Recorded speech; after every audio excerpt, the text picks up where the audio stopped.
allegiance to the flag of the United States of America and to the republic for which it stands, one nation, under God, indivisible, with liberty and justice for all. Thank you.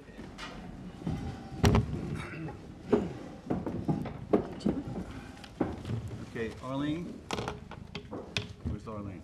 Here she is. Oh, Arlene, can you do the roll call, please? certainly. John Aldred, Here? Susan Vorpal. Here. Jim Grimes, Yes. Bill Taylor, Here? Francis Bach, Here. Rick Drew, Brian Burns, Here. Susan McGraw-Keever, Here. Del Cullum. Okay. Start with public comment. Excuse me.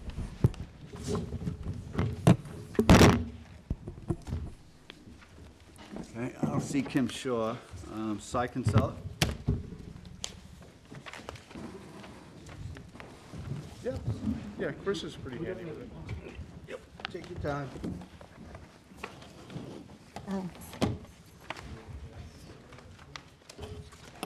There we go.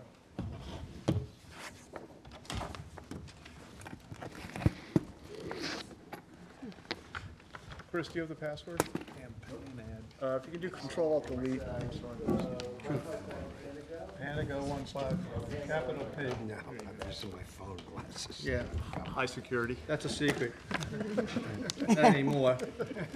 Oh, isn't I'm kidding.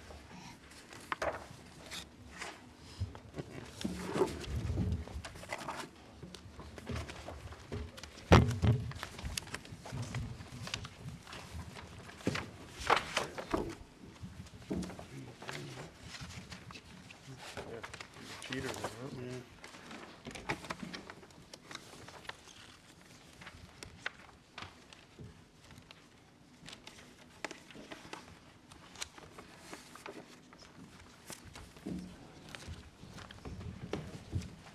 She's not coming.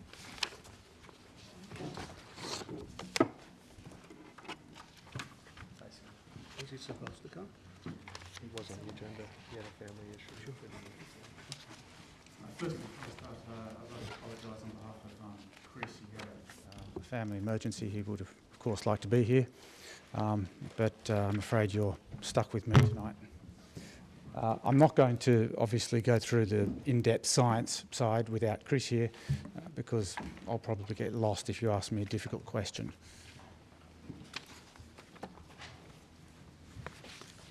This is the latest graph for Wainscott Pond. This information is taken from live samples. That's not taken from the buoy. It was on the whole, it was a good year. It wasn't as bad as the last 2 years. Last year was a terrible year. You can see at the top there are over 1,000 parts per billion of blue-green algae. This year, the maximum was 435 and tailed off. Started tailing off in August and then remained flat. In past years, sometimes we've had a late spike. Will you address the reason for the spike in your presentation? I mean, that's pretty profound. It is profound. I'd rather Dr. go Okay, oh, cool, okay. address that in That's fine, great detail. I'm sorry. This year, for the first year, we had a lot of macroalgae in the pond, which came and went in a couple of weeks. You can see the thick carpeting, which was very similar to the macroalgae that you found in Georgica Pond for those couple of years where it was at its worst. But it wasn't for the whole pond, it was just the north end of the pond. Well, typically what happens is that stuff is blown to whichever end of the pond is downwind, so.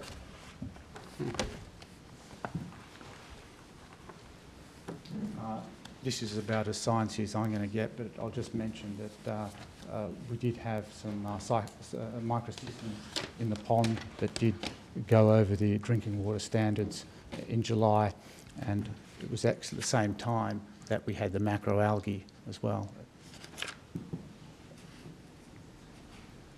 We still have the buoy. I think it's taken out now, but that's going to be running every year throughout the entire season.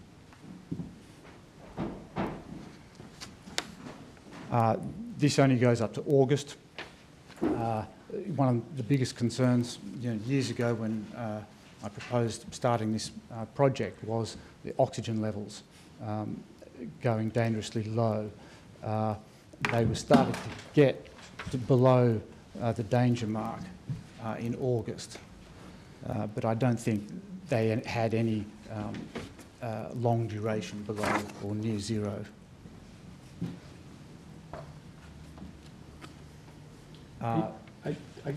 Before you go on, Yeah.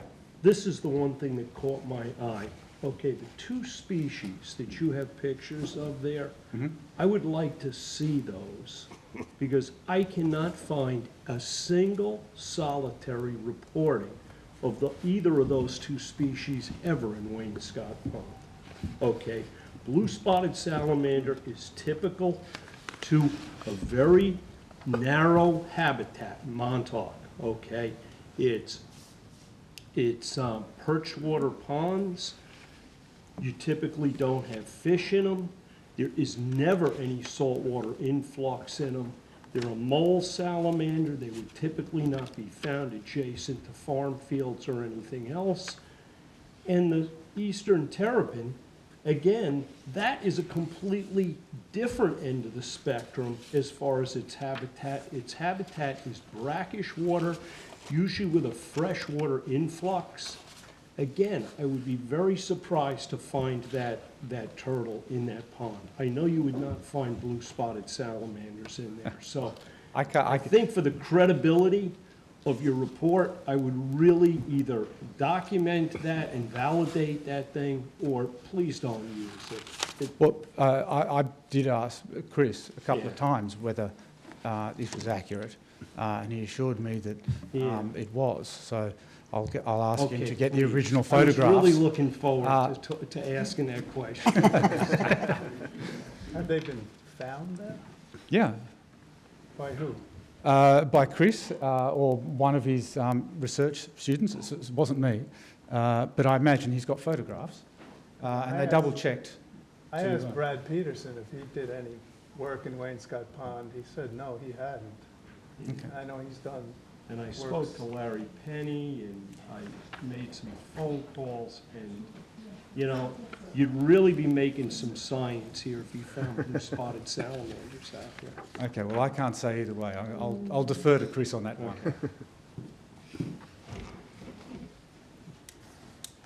I'm not quite sure whether you've seen the detail of the watershed. It's very different to Georgia Pond's watershed. It's essentially long and narrow. You will notice that it goes up way past Montauk Harbour. It includes the golf course, a lot of the farmland, all the way up into Sagaponack. You have any salinity data for the pond? Yeah, we have the buoy collects live salinity data. It's a question for Chris. I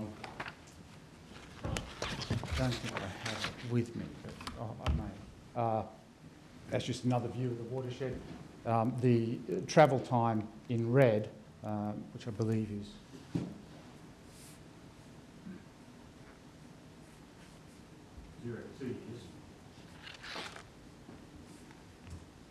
there are very few houses in the 0 to 2 years, and most of the houses going up through the valley are in the slower time zone, and the houses around near the beach aren't in the watershed at all.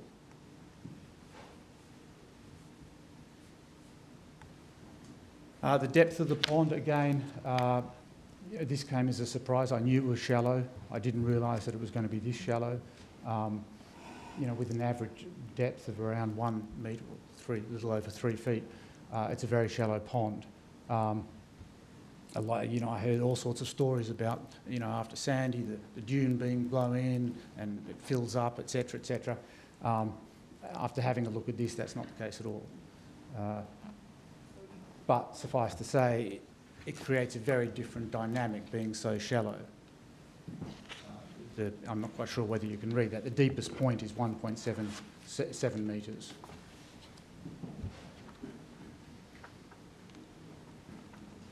They took samples on the sediments. You can see the different sorts of sand and to mud, etc. Again, it seems to be, there seems to be sufficient mud there. I'll come back to this when we're talking about the dredging. But the muds and then mud depth are more or less where the pond is at its deepest, which stands to reason.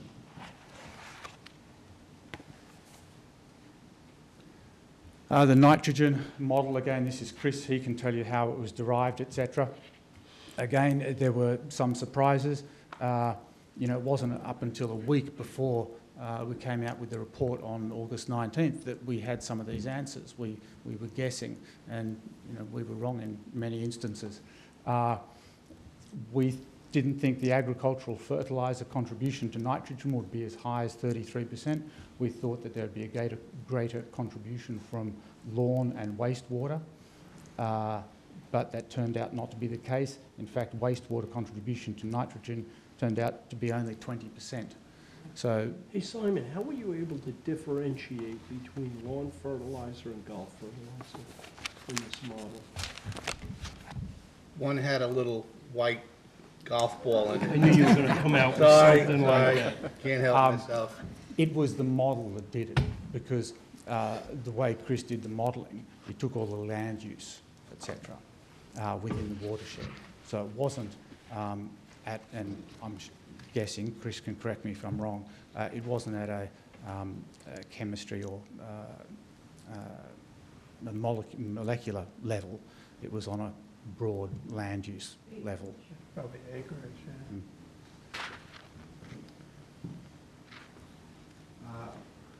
Phosphorus, I don't think there are any huge surprises in the phosphorus, but the sediment accounts for the most, being 70%. Hence, dredging is important.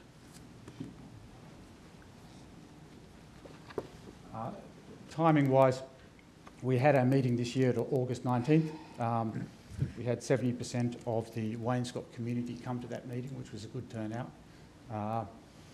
Subsequent to that meeting, we met at Steve Ballone's offices, Mid-Island, and he organised that. And we had representatives from the Department of Health Services, the Reclaim Our Water Initiative, Stony Brook, obviously, our consulting engineers, PW Grosser, and Suffolk County Executive's Office. And Suffolk County have been very helpful. They've been, nothing is too much trouble. Following up from that, then we met with the DEC in November 5. It was a pre-application meeting. Again, the DEC were terrific, very helpful. I'll come to the permitting, but it was a lot better than we had expected. So the options we're currently assessing for the pond,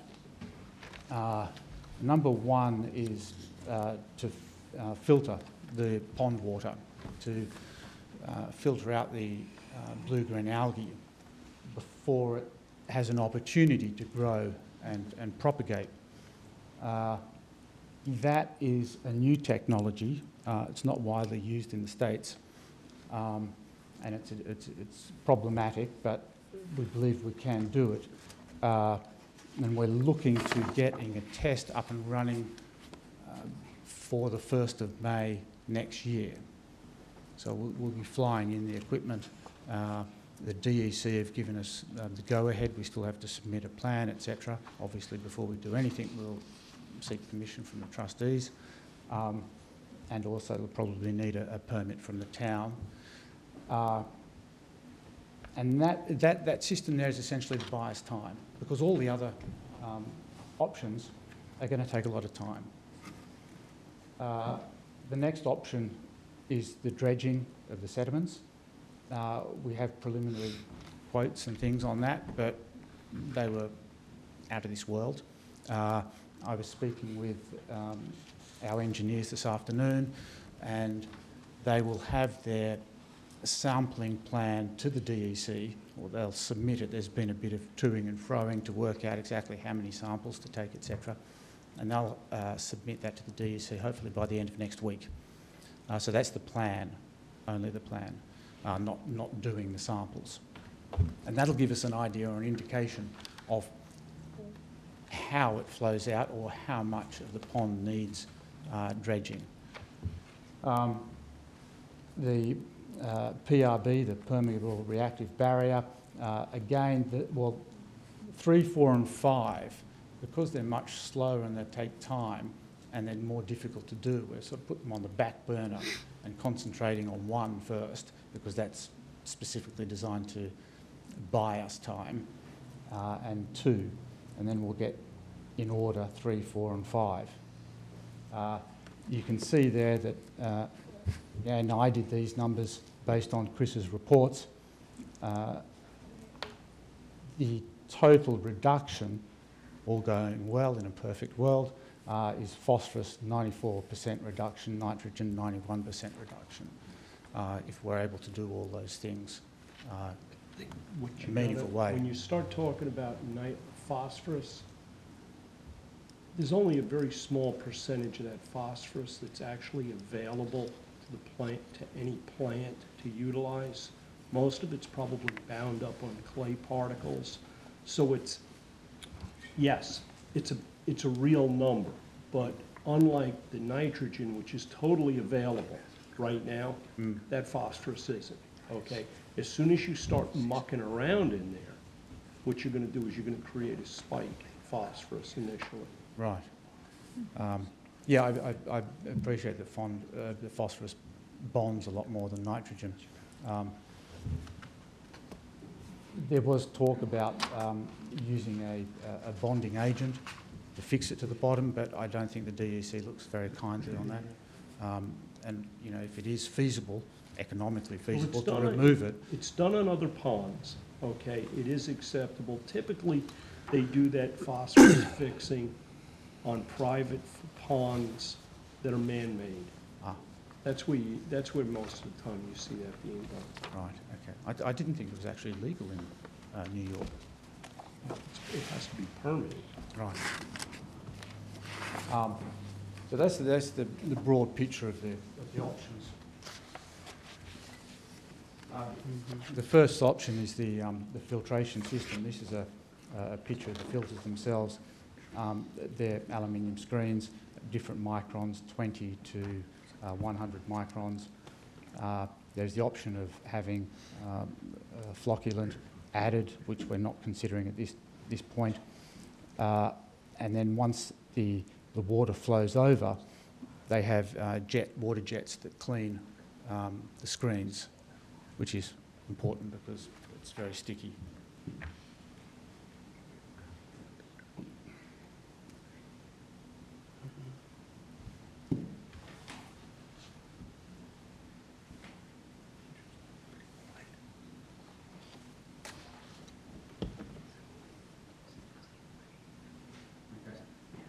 That's the example of the water after filtration, before filtration, before and after, well, with flocculant and not, and then what the gunk looks like that gets put in the skip and gets carted away.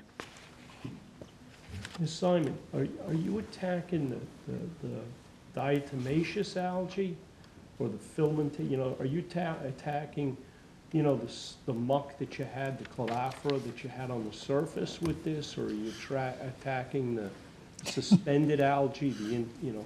Good question. The short answer is both. We want to get the algae before it starts propagating and before it has an opportunity to turn into that thick matting macroalgae. So the idea is that this is why the 1st of May is very important, because we've got to keep on top of it. Right.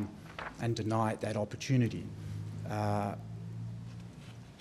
It becomes a different ball game altogether if we're going to start attacking the macroalgae. It might be easier just to use a conventional Well, that's why I was wondering if they yeah. had considered doing skimming it like they did on, like what was done on Georgica. Yeah, well, hopefully this will do away with the Preempt that. need for that. But we still need to get the suspended algae out of the pond as well. And in past years, the suspended algae has been, the predominant problem in the pond. So you're filtering down to 20 microns? No. No? We won't need to do that. That if we do it to that level, the flow of water will be so restricted that we'll need so many filters and things. The idea when we bring it over is to test it because each water body is different. Yeah, how much volume of water are you going to be able to put through your system a day? I'll get to that later on. Versus the volume of the water in that pond. Yeah, I'll get to that. We've done scenario analysis to have a look at that very problem. That's one of my concerns, the scalability of it. But essentially the test is to work out how scalable this solution is economically. So you're going to test and then determine to what size you will filter? What size we will filter, the flow rate, how many filters we have.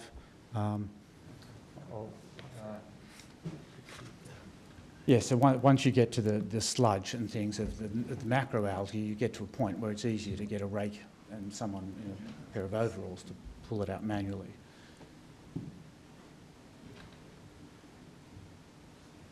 That's just a quick view of what the filter and the high pressure spray system looks like. That's there, you can see that the filter systems can stack on top of one another and they're designed as a modular system. What's this dimension of that? What's the length? Is that like 6 feet, 60 feet? I believe 6 of them can fit in a 20-foot shipping container. 6 of those Yeah, squares. yeah. But I've got all the dimensions if you want to have a look at them. Now, this is actually back the front, but it gives you an idea. You'd have, what we're thinking really is having the machinery or the filters at the north end of the pond, taking the water from the north end of the pond, filtering it and depositing it back in the south end of the pond and creating a circular flow as well throughout the pond. Initially, we were going to put all the equipment and things on a pontoon on the pond. But that was too problematic, so we're going to put it to one side, permitting if we're able to get the permits and things. And the intake is a low volume intake, so it's a slow, broad intake, so you don't get animals and things in it. Again, it's a diagram taking the intake here over the top through the filtration system, flocculant if you're adding it, which we're not considering, and then back in the northern end of the pond, but it's actually around the other way. Okay, this is just one example of the 100 micron far north of the pond only. You can see the volume of the water that we're looking at is nearly 5.4 million gallons in that area of the pond that we were looking at. If you want to turn over that volume in 5 days with that filter system, you'd need 2 filters, each doing 600,000 gallons a day. That's the volume.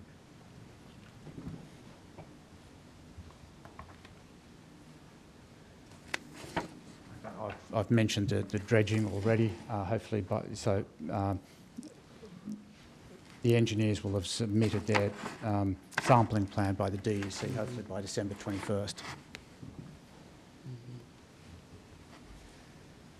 And I'm sure you've seen these. Again, the nitrogen barrier, which, sorry, this is Chris's septic system. Again, these options we've put to one side. I think Chris's system is not going to be approved for probably a year yet. So we'd rather concentrate on the 1, 2 and 3, which is easier and faster to do and has a quicker impact on the pond quality.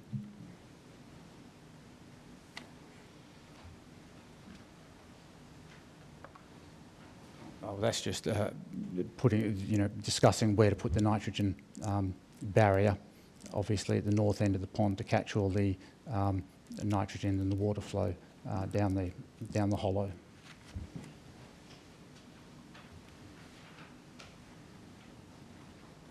And that is it. Any questions? Has this filtration system been used in any other ponds on the island? I don't think it's been used in any ponds in the United States.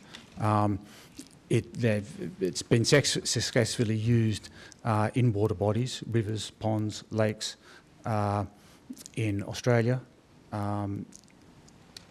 They are looking to deploy some examples in Canada at the moment, and I think they're looking at one in Texas, I believe.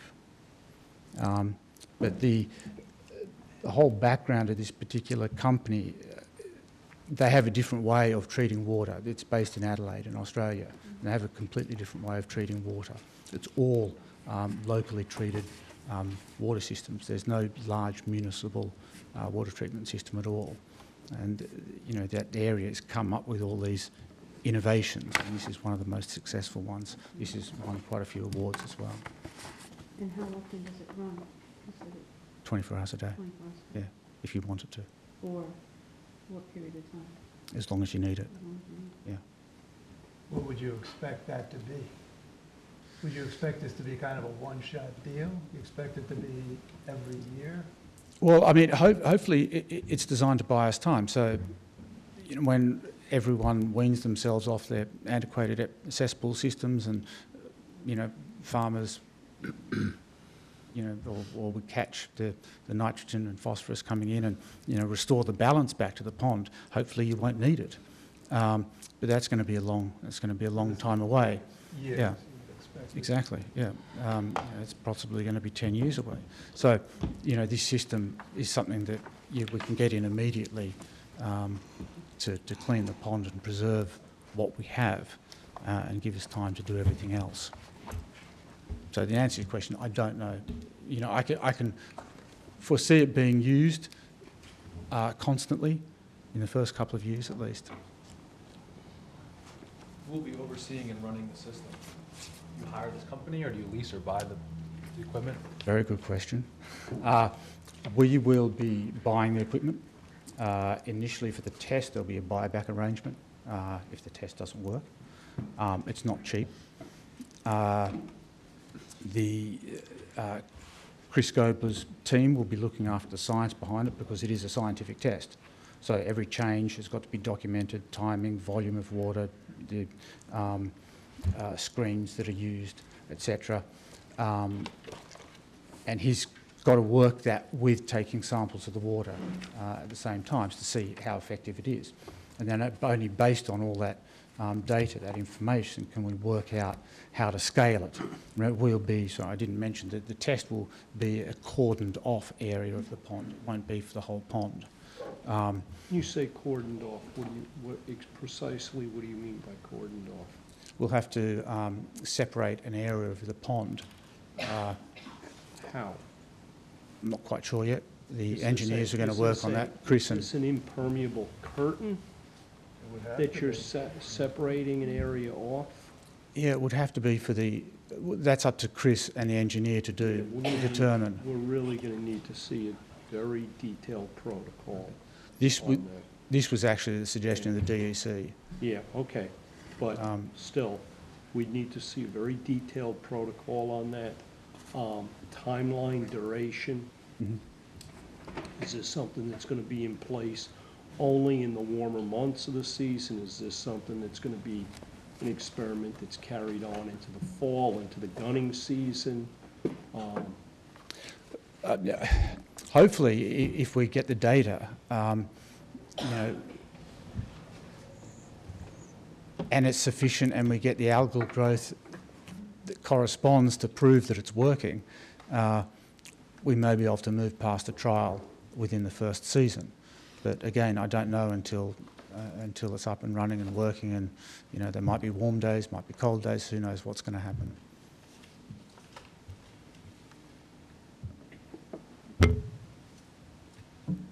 Okay, well, thank you very much. Are you going to catalog any species that are in the pond before starting these new methods and protocols? So there's kind of a baseline of, Because I really want to know how What, many blue-spotted salamanders are in that pond. like, Before Dr. we Peterson start has this done some experiment. seining and, surveys in Georgica. And I know it's a shallower water body and may not have the diversity that Georgica does, but is there any We plan to? weren't thinking of specifically doing a before and after survey of the wildlife. This season, Chris did a cursory inventory of the wildlife.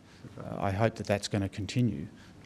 One of the concerns that the DEC had, and I wasn't aware of this, but the turtles, they burrow during the winter. Sure. So you can't do anything, laying pipes or anything like that, whilst they're still in the ground. And you certainly can't do anything with dredging or anything like that. So you've got to, wait till the warmer weather and make sure they're not If disturbed. that could be considered, I think it would be helpful. Yeah, no, absolutely. I'll put that on the to-do list. Okay, thanks, Simon. Okay, thank you. A question for Susan. Anybody making a living taking anything out of there? Bay guys? I know in Georgica, there's some. No, I don't I'm think aware. so. Okay. All right. Just a thought. It's not. The public don't really have access to it, Yeah. so unless they've got permission, and I'm not quite sure. I don't think anyone has got permission. Yeah. The only people that use it I know of are some of the local use it for shooting ducks and things. All right. Okay, Thank you very much. thank you, Simon.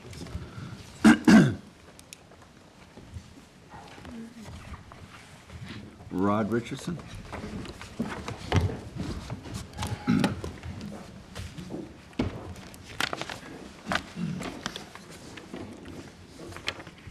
Hi, Rod Richardson, here to talk about Cartwright.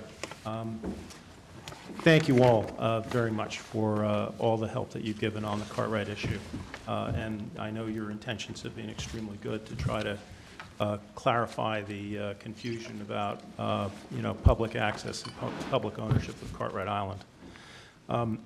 I want to commend some of the trustees who questioned Mr. Boner about his preliminary report, because from that questioning, I think by Rick Drew and Francis and a few others, there emerged a clear consensus that the ownership of Gardiner's Island ends at the mean high tide line.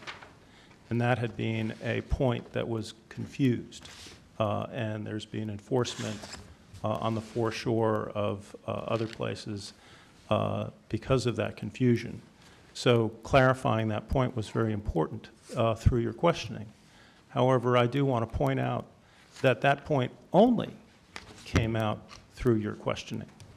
That point is not included in the preliminary report that you have from Steve Boner. Steve did not mention public trust issues at all. He did not mention public access issues at all, which is very odd because when I came to you guys asking for help, I came to you because I said there's public access issues that relate to the public trust, and your interest in this is not an ownership interest. It's because you are defenders of the public trust, and you are defenders of public access rights for the citizens of East Hampton. So wherever those are being affected, you have an interest in speaking out, particularly where it involves a Donegan patent similar to your own. So I asked for your help on those grounds, that it was relevant to you because of that. And so it's odd that the report did not cover public access rights or the public trust doctrine at all. And because of that, some of the conclusions in that report are very off base and very You know, what is very odd is, to me, is what is not said in that report, what is not covered, what is omitted, what is left out. You know, because he's covering, in that report, he is ostensibly covering the royal grants, and he's ostensibly covering the boundary issues having to do with that. But the discussion in there is so, you know, roundabout and circular and bizarre that, you know, he omits to say very, very obvious things, you know, such as the public has a right to the foreshore. He omits to say that in the royal grants simply do not mention Cartwright Island or Ram Island at all. Now, that fact that they don't mention Cartwright Island or Ram Island at all is pretty clear evidence that the royal grants do not give the Goulet family ownership of Cartwright Island. That's the crystal clear conclusion. However, the way that report spins that is this roundabout jargony language, which says that the report is silent as to, I forget the exact quote, but it's silent as to whether the, you know, literal boundaries include, you know, Cartwright or Ram Island. And the conclusion that Steve reaches is, you know, as far as I can tell, because it's not very clearly written, based on the idea that because this is not included, it is specifically mentioned as separate, therefore it might be included. Now, this is absurd. Okay, this is absurd reasoning. It's beyond nonsensical. Just a second, Francis. Because my deed to my property and your deed to your property includes only what is specifically mentioned and included. It doesn't, our deeds don't include what the deeds fail to mention. You know, Steve is basically coming up with this legal theory that a deed includes what is failed to mention. Okay, so because you know, it's as though we were saying that because, you know, the literal boundaries are not precise in the gardener's deed, and because the gardener's deed does not mention Long Island, then Long Island is included in the Gardner Manor. You know, you can see that it's obviously illogical. So what concerns me is that, you know, Mr. Boner is presenting evidence. You know, he's got documents listed there, but he's not pointing out the evidence that's clearly in favor of public ownership. And what evidence that is clearly in favor of public ownership, or the fact that this is separate, he's brushing aside, just as he brushes aside the 1674 rider map that shows Ram Island as a separate island. He says, oh, you know, that doesn't matter because, oh, obviously it's common sense that this is included in an island complex. You know, there's no legal term called an island complex. There's no geological term called an island complex. This is something he made up. It's a theory that he has that has no evidentiary support at all. So, you know, the problem that I have with this report is that when you have a report like this, you know, that the purpose of this exercise was to not confuse the public, to clarify what their rights and ownerships are. This is confusing the public. You know, you know, we actually have reports in the newspapers that, you know, some stories that came off of this that are saying that, you know, Steve says there's no evidence of, you know, private ownership. But there is evidence. And he even lists some of the evidence in there. There is evidence that they're separate. So to the degree that this goes for, you know, if this is the way that the help is going to be offered, I would say that it's, you know, better to not have help, perhaps. You know, I have to say, you know, I'm not the only one who feels this way. And there's a group of individuals that includes Kevin McAllister and several other people who are now forming a citizens committee to review these matters independently. And we will review these matters independently no matter what. However, we would like to have trustee involvement on that. And I have spoken to Susan about being part of that. And, you know, I'd like to, you know, invite her to join, and maybe other trustees too, if they'd want to be part of that. But I do think it's important that there be independence. You know, but what I'd ask of you is that I'm the guy who came here asking for your help. And I find that the help that you're offering is dangerous and maybe counterproductive. Some of it is helpful. The input from you guys, when you grilled Steve and you asked him questions, that was very helpful because you got out something that he didn't even put in the report. So I want to thank you for that, Rick and Francis. You did a public service there. But overall, if the report reaches conclusions that are not supported by any evidence, if it is not asking hard, factual, evidence-based questions and answering them, you know, then it is not a public service. It's actually counterproductive.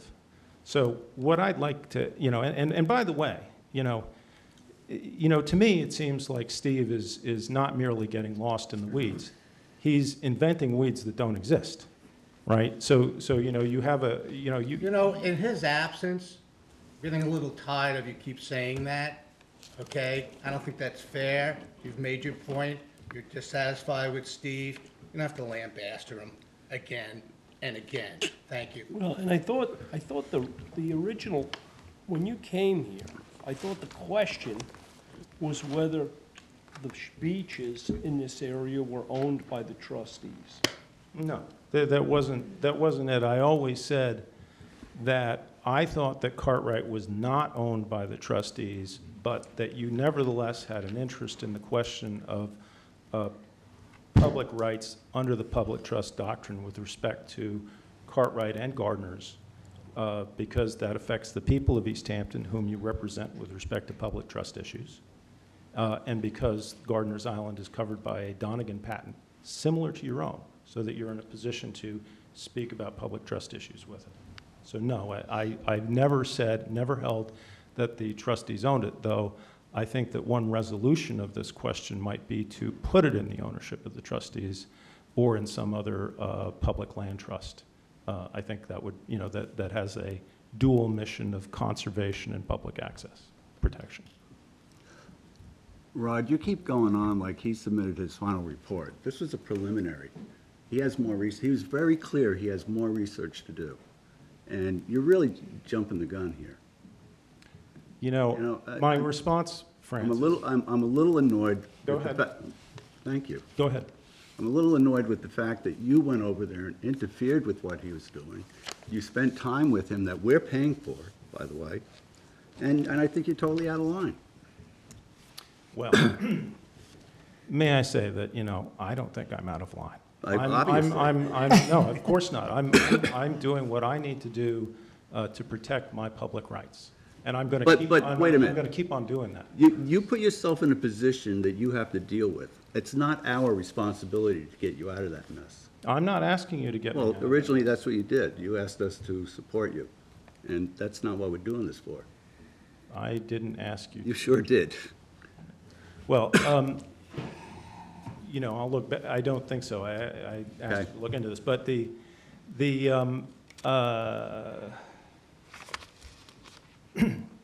Francis, nevertheless, you know, I think that when Steve presents a preliminary report, that is an opportunity for people to look at the preliminary report and say, is this going in the right direction or not? But we didn't hire him to send it in a certain direction. That's what you're trying to do. No. We asked him to report to us what he could find on the history of that land. By direction, what I mean And when is the he reasoning submits that sound. report, I think we'll have something to say about it. But until then, there's really nothing to talk about. I think, you know, my request, you know, look, I came to you guys asking for help and to look into this. I think that it would be far better. Steve seems to be okay and pretty good when it comes to research and pulling together facts. Where I think the report runs off the rails is in the analysis of those facts.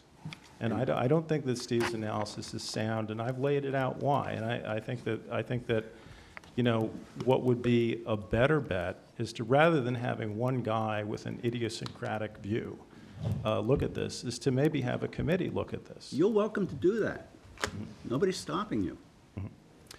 Well, I'm not thinking that anybody's stopping me, and I've never been stopped by anybody. Well, so I'm then- gonna continue. But the Well, I hope you do. but the point is, I think that you guys should think. You know, take a. You know, I really would request that you make sure that Steve's work, if you're going to, you know, I think first of all, you'd be better off having Steve only as a researcher and have the research be looked at by a volunteer committee of expert citizens looking at this and reaching conclusions together. Okay, I think that would be better, because I think that Steve's, you know, there's enough evidence already from Steve's preliminary report that he's presenting conclusions that are mere opinion, not only not supported by evidence, but contradicted by the evidence that he presents. Okay, so that's a very bad thing to have going on in a report.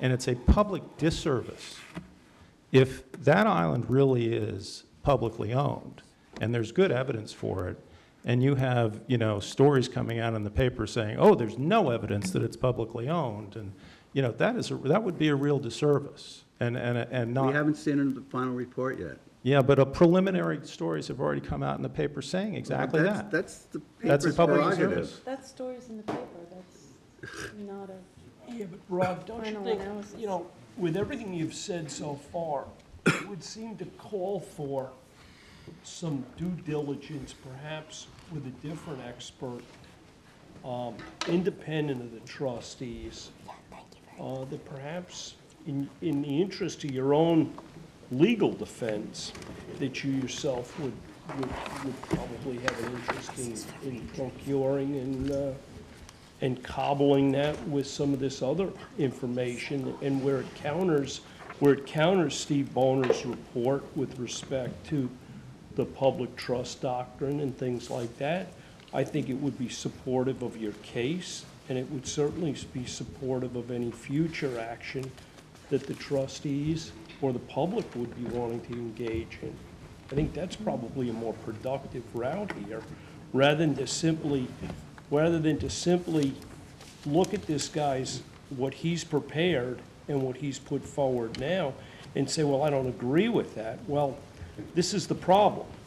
When you don't agree with it, somebody with some credibility has got to basically step up and point out precisely why I don't agree with it. I don't think, Rod, I don't think you're the individual for that, because it's certainly a self-serving situation.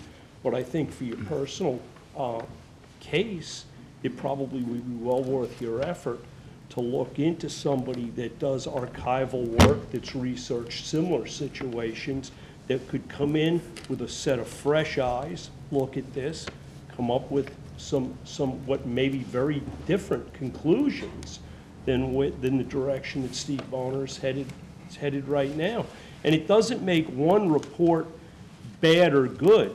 It might come down to varying opinions, and ultimately, at the end of the day, a lot of times these things end up being not decided by the historical documents, but they end up being decided by a judge who interprets those documents, and I have a feeling that may very well be where this thing heads. I don't know if that's actually going to happen. This may be dismissed before then, because, you know, as I've told you before, the prosecution, when they provided discovery, failed to provide any proof of private ownership in the discovery. So, you know, we'll see where that goes. But I don't think it's actually. You know, I'd be very surprised if it actually goes forward to trial. But in any event, what I do want to say is, regardless of what you do, you know, if you decide to have Steve go forward with a report, I hope that you focus it on factual questions that are simple, like, do the Gallet family have explicit, unambiguous title to Cartwright Island?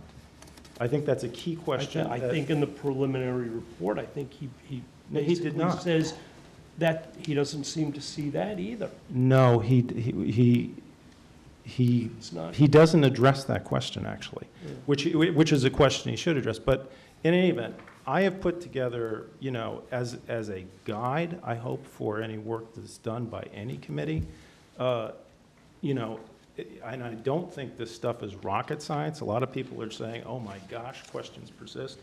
But I don't think that it is. And what I put together is a guide of maybe factual questions that need to be answered, what I think those answers are, and what the evidence is that is already out there and plainly available that supports it. So it may be to cut through some of the confusion and speed up the process. You know, perhaps you guys could take a look at this. There's a copy for each of you. But again, I wish you would consider the possibility of just having Steve do the research and let, you know, the interpretation of that research be handled by a committee that has some independence. All right? That is my request. All right. In my folder. Okay? Thank you very much, guys. I appreciate it. Thank you. And thank you for the honey. You're welcome. Oh, okay. Yeah, I have this. Hey, Mike, Colleen, I do have some honey up here if you guys want some. You guys showed up a little late. Thank you but very Is much. there anybody else who wishes to address the board? Zachary?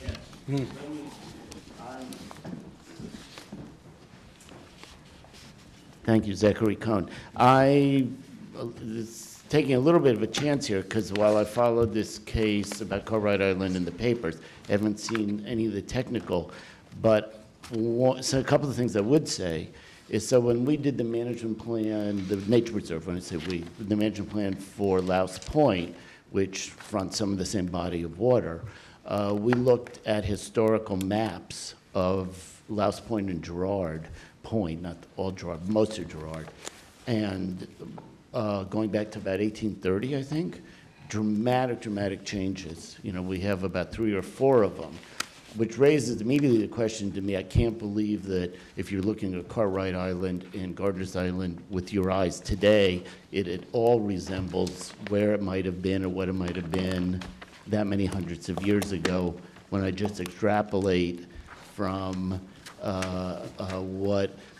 what you see on just looking at these historical maps just across the water from that, which to me raises questions of separation between the two parts might have been radically different back then, and even the whole concept, whether it's a common law term or just a common language term of what an island was in terms of determining what, how much it has to be separated, how frequently, and things like that. So it just made me think that if you're doing this kind of research, almost any time, like you'd go back to the, say, Dongan patent on it, you would almost want a drawing of best you could recreate. What it looked like then. That's right, as best as you can recreate it. Similarly, possibly go to the proper kind of scientist to say what was sea level at that point, what were the tides like, and anytime you have these important points, whether it's 100 years later and you see another mention,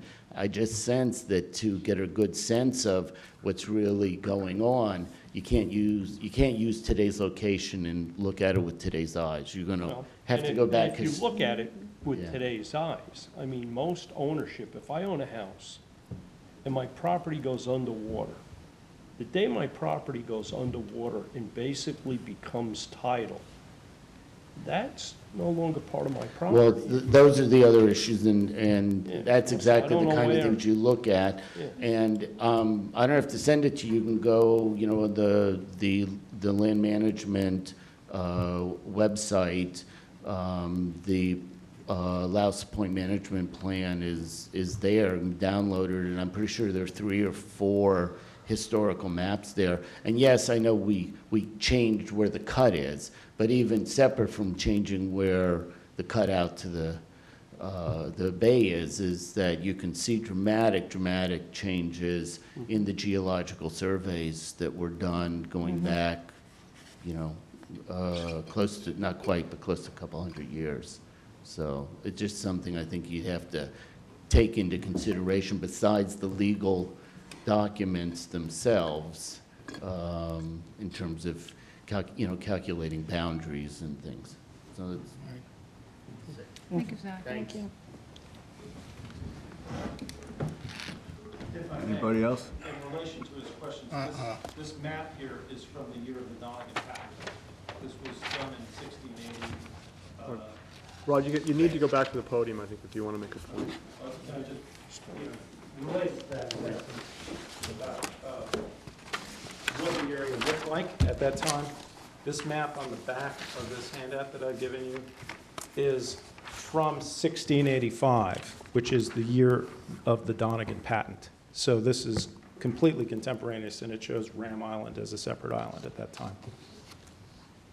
Thank you. Anybody else? Okay, let's move on to new business. Beaches, we have the application of Eric Blattstein, 211 Lily Pond Lane, for dune Del- restoration. Yeah, Dell and I looked at that today. What they basically got is they've got an exposed rock revetment. It looks like this maintenance work has been done in the past. The way we had kind of left it with the applicant's agent today is they don't have DEC yet. Is basically come back, revisit when they do. Hopefully, they'll be able to get their permits in place to maybe do it in the spring season. But they still have DEC, us, and the village. I do have, if anybody wants to look at pictures, I do have a thumb drive with pictures on it. I don't know whether we want to bother doing that. If you'd like to show them. I was down there today also. This is covering the rocks. Why don't you throw them up there? Yeah, I don't know how to do this, so, you know, John. is there somebody that's so tech savvy? For one more honey, John will do it for you. Hey, John, I wasn't hoping, I didn't figure I should have to bribe you. Nothing, honey. Nothing, honey. That's a good one.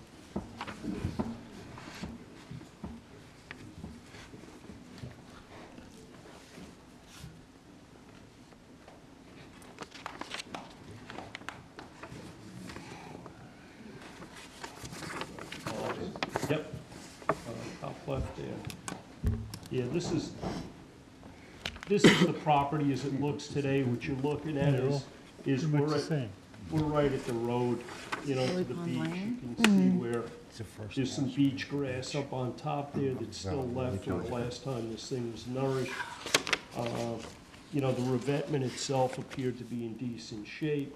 The only thing I questioned on this is the application describes about 58 yards of material, which, when you look at the dimensions of this property, it's not even close. I think you're probably looking at more like a couple hundred yards, because they need to draw that toe out onto the beach, almost where that color changes, or where my shadow falls, before you're gonna have that beach at like an angle that's gonna support that sand. And if you look at the width of the beach, I think the next photo may show a little bit more. If you look at the width of the beach right now in this area, it's not like you're gonna pinch anything off when you do that, and it would be somewhat consistent with some of the other homes along there. And I think there's just one more picture of this. How far does that wrap around? Just returns to the parking lot. That fence. Returns to the fence, the corner of the parking lot. Lily Pond. Yeah, I'm trying to figure out So it's actually pretty easy access.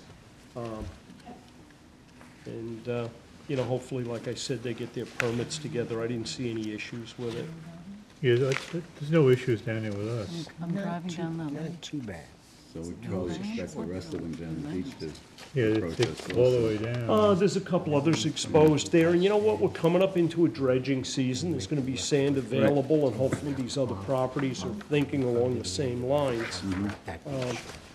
we want to continue. I do have pictures on here of Georgica, and some of the other properties that Brian and I visited last week. Well, we can check them off. Are they on Okay. the agenda? Phragmites? They are. So let's check them off. Okay, the application for for number 3, or 3 Cove Hollow and 7 Cove Hollow. This is a Phragmites cutting project.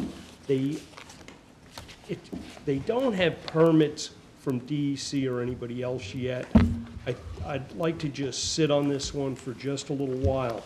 There is one opportunity that this project may give us and give the Friends of Georgica, in that if, you know, as we talked about earlier, that sort of failed attempt on doing that north bottleneck, we're going to be revisiting that with the Friends in the spring. And what you're looking at here is that bottleneck area in the area of excavation.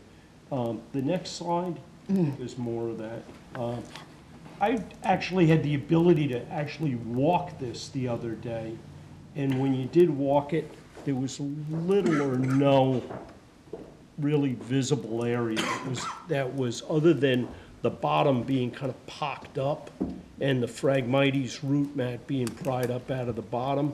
And one thing that was a little troubling when you walk through here is a significant amount of that dislodged Phragmites root mat actually drifted to where I'm taking a picture and is kind of lodged in the Phragmites stems and stuff on the shore. So I think the next attempt on this, one of the big issues was the distance that the material was being pumped. And if this property, the homeowner may be willing to give permission to do the dewatering and stuff on their property, which would probably give whoever the contractor is on this a pretty good advantage. I did talk to Bruce Horwith. He's talking to somebody else other than the contractor that they were working with previously. That sounds pretty promising and hopeful. So I'm hoping we can revisit this again soon with something that's a little bit more fleshed out in terms of things. And as far as this project, I'd just like to table this for the moment. But on Georgica, we had quite a few other things going on. Brian and I visited some other properties, which if we just kick forward here, because there was quite a bit going on. This is that 92 Cove Hollow Farm, right? Georgica Close Road, 92 Georgica Close Road, Walter Wiles property. This was an excavation project. It looks a little disturbingly industrial on this particular day, but John, if you kick through these photos, I don't want to waste a lot of our time with this. The excavation and the sand replenishment part of this is done. They did a picture-perfect job on it. It came out very neat, very tidy. You can just kind of maybe roll through these. You see they had their sediment curtains up. This is the natural bottom that they actually ultimately ended up connecting to. If we can just keep going ahead. The hand removal work that was done in and among these tupelos and stuff where there was literally no damage done to these trees was really phenomenal. I mean, they actually did hand excavation in among the trees and then mechanical excavation completely around to the back end of this guy's property. And you know, the nice thing about it is they took all of this from one singular access point. So in terms of the collateral damage to the surrounding like woodland areas, it literally was zero. I mean, you know, it's not often that you can accomplish this. You know, sometimes you do these projects and, you know, it's like you've got to break a few eggs to do an omelet. This is one where up to this point, there's virtually been no eggs broken. I mean, it was really a commendable job on the contractor here. And who was the contractor? Bistream.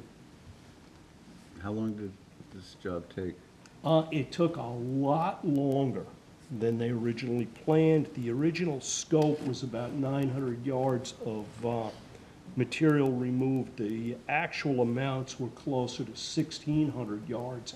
And what you're looking at here is what that root mat looked like prior to excavation. That's where the excavation terminates at his property line. So you can see that foot plus of dense root mat there that was all excavated. The guys did a tremendous job of managing the floating root stock. I don't think a single piece escaped their excavation. This is the finished product from just last week. Beautiful. Now granted, it looks like a beach right now. There is a phase 2 of this that'll be accomplished in the spring of the planting. You know, so the shoreline the will be water's low. replanted. The emergent vegetation will be getting replanted. And as part of the conditions of this approval was a vegetated buffer between, you know, an upland buffer that occurs between his existing swimming pool. And again, you can see here, there's a little patch of grass that you see there, that's Spartina pectinata. They worked around that, they left that intact. You did a beautiful job. They really did. We visited a couple of other Phragmites cutting projects on Georgia, Baynard, and what's the other one? Casson. And, you know, we're gonna reach out to the applicant and the agent on this one. You can see that some of the Phragmites is cut in this picture. The material that's been cut's laying on the ground. And John, if you want to just kick ahead a little bit, it wasn't. I'm going to be honest. It was less than impressive. One, these properties have been getting permits over the last several years. The goal in these things is to reduce the amount of Phragmites, and to do that, you do a cutting, let's say this time of the year. The conditions of your DEC permits and our permits is the material's got to be removed that's cut. And then what you got to do is you got to come in the spring, and you got to come in during the growing season and continue to cut. And if you don't, what happens is you're cultivating the Phragmites. You're not actually reducing it. And that's kind of what's happening here. They're sort of cutting in sort of a ad hoc, maybe once a year manner. It's like somebody goes over, they start the work, they stop, they leave, they come back later. And what we did discuss with their agent is coming up with like a more definitive schedule that'll actually save the owners money as you go down, because as you cut this stuff, there's less to pick up, there's less Phragmites, your costs actually fall off, and they actually, after the first year, if you're doing it in a pretty disciplined manner, your costs fall off dramatically. You know, the disturbance of the area, all of that falls off. Less labor? Less labor. The other one we looked at was 94 Appiquag, which is another Phragmites excavation permit. It's the same contractor. It's a much smaller scope. It's a narrower frontage. And if we can just go back to that, the only thing that happened on this job, you see this black line in the picture here, is I had looked at this property when they started it. That's a root barrier. It wasn't in their permits. It wasn't in their DEC applications, okay? This was something that the contractor unilaterally decided to put in. I discussed it with their agent, and we kind of, when we looked at this, we sort of gave two choices. Either get it out of there or go back to DEC for a modification. There is wisdom in having this root barrier, because this excavation at either end of this is Phragmites. And by having the root barrier in there, it does prevent some stolenization back into the property. But the issue really becomes is you're stepping out of the conditions of your permit. May I ask you what it's made out of? Is that a fabric? It's plastic. It's plastic. Fabric. Okay. And you know what? They use this material to sort of contain It's not woven? No. They use this material to contain like bamboo and things like Does that. it work with the It's bamboo? like edging material. Yeah, it works really well. Woven plastic, black used. no. Okay. Probably It's just 2 feet. plain. Really old It plastic. comes in Yeah. 2-foot widths and 3-foot Yeah, very widths. dense. What I did do is I went back to the agent this. and said, listen, you can either take it out or get back to the DEC. He jumped right on it. This was land use. He jumped right on it. DEC came back and said they would favor it. They wouldn't have an issue with it. I think I would like our board to follow suit. I don't see it as a problem. The only problem, like I said, I saw was that it wasn't part of the original permit application. And it's not like that hasn't been done. Mallow, which is just a few doors down from this, had the same root barrier. The only difference was that was on his application and it was on the plans. It was described in the original permit application. And then I visited the Rivkin property over on Georgica, which was the core fiber logs, which are buried under sand right now. There's been some plugging there. I'm gonna be honest, I don't think the core logs I expect to survive just fine.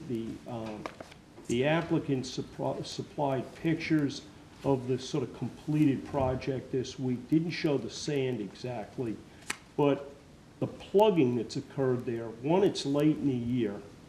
The material's just stuck in the sand on top of this, and what I sort of expect is when the level of the pond comes up, the wave action is just gonna probably wash of a lot of these pieces that find themselves in that zone out of place. It would have been better to plant those things actually in between your core logs as you were assembling them, but we'll see. It may work, it may very well work out fine. I think we're close to the end here. There is a. Okay. Yeah, there you see the plugs. It's a lot of black But as dogs. far as the permitting process, is that?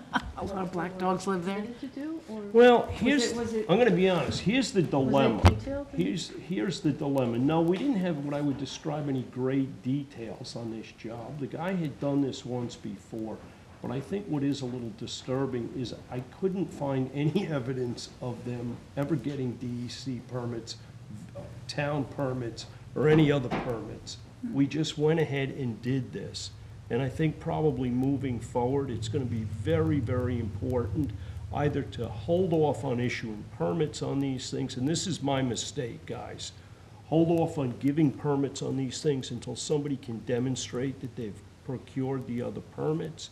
Or do you notify the other agencies? I don't really quite. Didn't we just add some language to the permits? Yeah, we're working on language for that. Yeah. To notify the Our permit's not gonna village. be valid unless all other Yeah, necessary. because this is, it's a pretty benign, project here, but you know what? You're gonna get one that's not so benign.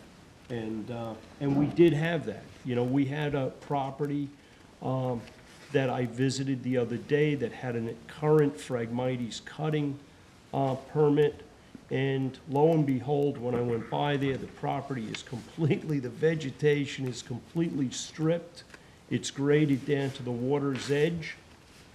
And we've installed an irrigation system, and from all appearances, it looks like we're getting ready to lay sod. I did. Where is this? This is Maclo, and I did turn that over to the village. They're taking action on it, and they're going to, bring in the other agencies. Was this project recently finished? Yes. So they called you in to look at They, it? when guy it was done? just, the contractor just dropped the pictures and paperwork off a couple of days ago. I just happened to. That's not your photo. Yeah, I took this photo You did. this afternoon. Looked like they were cleaning it up. I see some rake, looks like they just raked Yeah, it. yeah. No, it's, I'll tell you what, it's neat and tidy, there's, it just, like I said, my concern is I think we started and stopped with the trustees. And apparently, the history on this is the last time this work was done, no other permits were procured as well. That predates me on the board. Nobody else. I only screwed noticed? it up this time. Yeah. The agent, they know that they needed those permits, right? It wasn't really an agent, it was kind of a caretaker. Yes, that was, and, when we issued our permits, it was very explicit that other permits were required. When did we issue that permit, do you know? Just a couple of months ago, maybe 4 months ago. And what, this was Maclo as well, or no? What's that? What job is this? This Marklow. is Rivkin. Yeah, Rivkin. That's it? Any more? That's it. Okay, thank you. All right, I think thank the you. last one was Quick just question. another shot of Colleen Hannah's here, Yeah. and she has to wait until almost the end. Again, guys, you know what's nice here? She's here for the. Is you just wanna see the finish one thing on turbidity Georgia. curtains Oh, in no. place. Yeah, but after Georgia. Everything that's being excavated is being contained. And that's really, when you do a project like that, it's so important to maintain that. I just have one more thing on Georgia. This is the area, this is that 50-foot area of non-disturbance, which they seem to do an okay job of observing. What are the two fences for? Okay, what that is the other fence is pretty much the edge of where the, the area that they were gonna be excavating. They're gonna be doing revegetation in that area. This other area is not gonna be disturbed, not gonna be irrigated. So that lawn there is coming in? No, that lawn there is gonna stay, okay, because that lawn is pre-existing. This was a basically like an old pasture. It was mowed maybe once a year, and we're gonna kinda go back to that in that area. So what is nice is this isn't like a cultivated turf that's been irrigated or maintained or managed. The net result on this, and this was something that we did with the village on this property, was what started out as a 35-foot wide buffer turned into a 75-foot buffer by going this way. And I think long-term, this is a better thing than if we had chipped away slowly. The work's being done over on this side? Yeah, you're actually looking at the back of the machine there. You see where the tracks are? So what's this over here? That's just a machine that's parked on site. That's the disturbed area, That's John. upland. That's actually past the, So they did expect to work perhaps in this area, on this side? well, of they the had fence? to stage somewhere, so that was inevitable that was gonna get disturbed. Which part is gonna be revegetated? This in here? You see that, from that sediment control seaward. From here, see, Yeah. And this is gonna be left That's natural gonna be grass? left- That's gonna be left as grass. and that's gonna be replanted? That's a lawn. Yeah, that'll probably be sod up there. That's out of jurisdiction at that point. So that pasture ends about at this fence? It ends at that fence. That was the whole point, was to.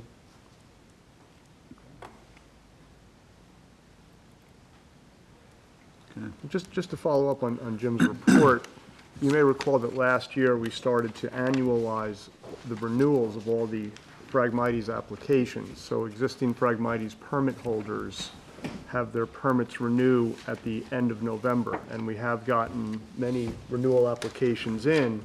With those renewals are to be included some photography of the project and a narrative associated with the photography. So we will be reviewing that. There are a few people that are still getting some of them in. So, but there have been communications with those agents, and they are intending to get them in later this week.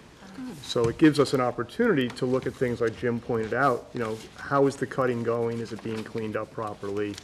And by doing it, as a group towards the end of the year, we found it was more efficient. And you can see like Jim and Brian did a great job getting out to visit a lot of the properties, and we'll be continuing to do that. And that's also part of the renewal process.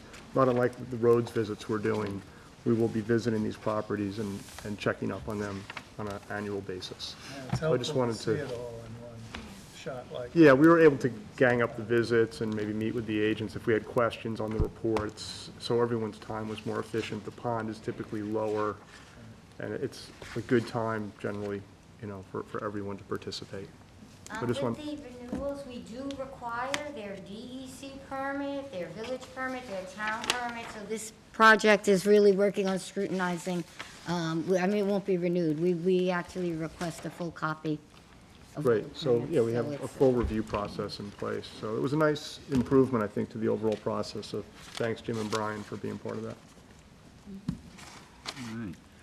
you have a request? Yes, I would like to ask that we move to Colleen Henn and Surfrider, since she's here in the audience, about the vote to take on the intentional release of balloons in East Hampton Town. Sure. So if we could do that, then we can let Colleen go home. All right? Although I am enjoying everyone's company, I really don't have anything planned. I just wanted to say thank you for A, caring, and B, helping me facilitate comment letters from other organizations. So, so far we have how many on board?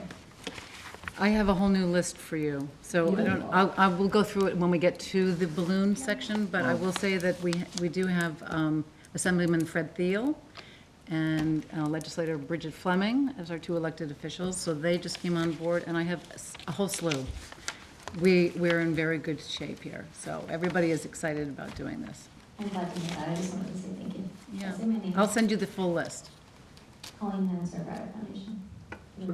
Did we actually do a resolution to issue a letter of support last time? I don't recall. No, but we want to vote on whether or not we're going to do this officially, because we didn't do it last time. So if I can make a resolution to, the trustees will support, and with Colleen Henn of Surfrider Foundation Long Island Chapter, the intentional release of balloons in East Hampton Town.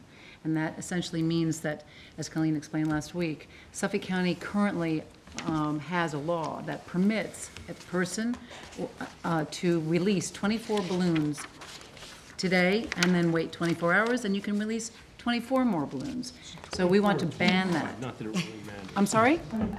Oh, it's 25, excuse me, I'm sorry. With the one balloon, you get to keep one. All right, 25. So that's a lot of balloons, and it means graduations and birthday parties, weddings. It will not encumber children who obviously get a balloon at a fair. But this is for Mylar balloons and latex balloons, and they are non-biodegradable. So they just sit in the garbage dump, and we can never get rid of them. They're not recyclable. So I think this is a start in the right direction. And I will say that Fred Thiel and Bridget, both, among a lot of other people who have written letters today that I have in my folder, they all started writing letters separately. So I think the idea of doing a collaborative one at the end, I would prepare something. But they really want to see this move outside of just East Hampton. Fred said that he wants to take it to the state. So I think we'll be moving on this nicely, and very excited. So Susan, I just think, if you want to correct your wording of you said you support the intentional release. I think you meant to say support the ban on it. Oh, I'm sorry, excuse me, yes. After I read that, I released 25 balloons. Okay, all right, so again, I'd like to vote on the resolution that the town trustees will support a ban on the intentional release of balloons in East Hampton Town, and we are doing this with Surfrider Foundation Long Island Chapter, Colleen Henn, and all of your colleagues. Can we have a vote? I'll second that. Thank you. All in favor? Aye. Aye. There you go. Okay, thank you. Thank you. No brainer, man. Everyone on Surfrider and everyone No-brainer. who doesn't have a voice. Terrific. Colleen, grab a thing of honey. I will gladly. Thank you so much. You're welcome. Okay, Okay. thank you, Colleen. Thank you. And I will send you that list. Okay. You'll see. All right. Nat Peak Lazy Point, application of Devon Yacht Club. Okay, Dredging permit for the boat basin. all right, this is an annual event down in Devon. Okay, this is the last year under the present Army Corps permit that they have.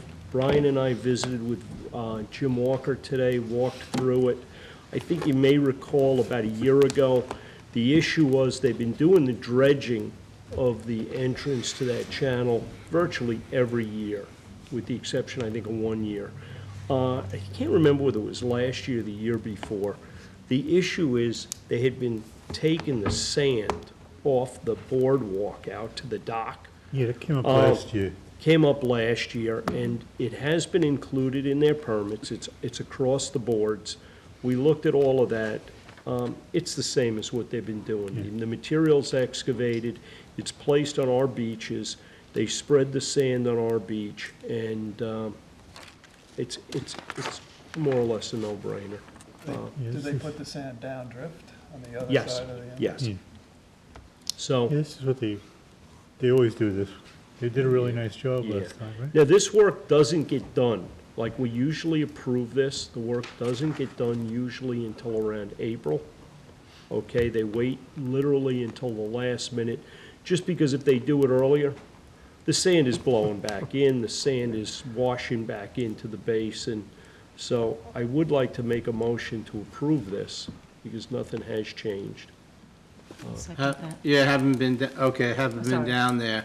I was gonna second it. I also want to make mention that, and this is just an observation on my part, they really do a nice job in terms of their marina and how, you know, they do good work. It's tidy. Maintained well. Yes, and I think that needs to be Their recognized. paperwork is all in order. Now, Yeah. what is gonna happen next year is the timing of this project. Their Army Corps permit runs out this year. Typically, these Army Corps permits run a little differently.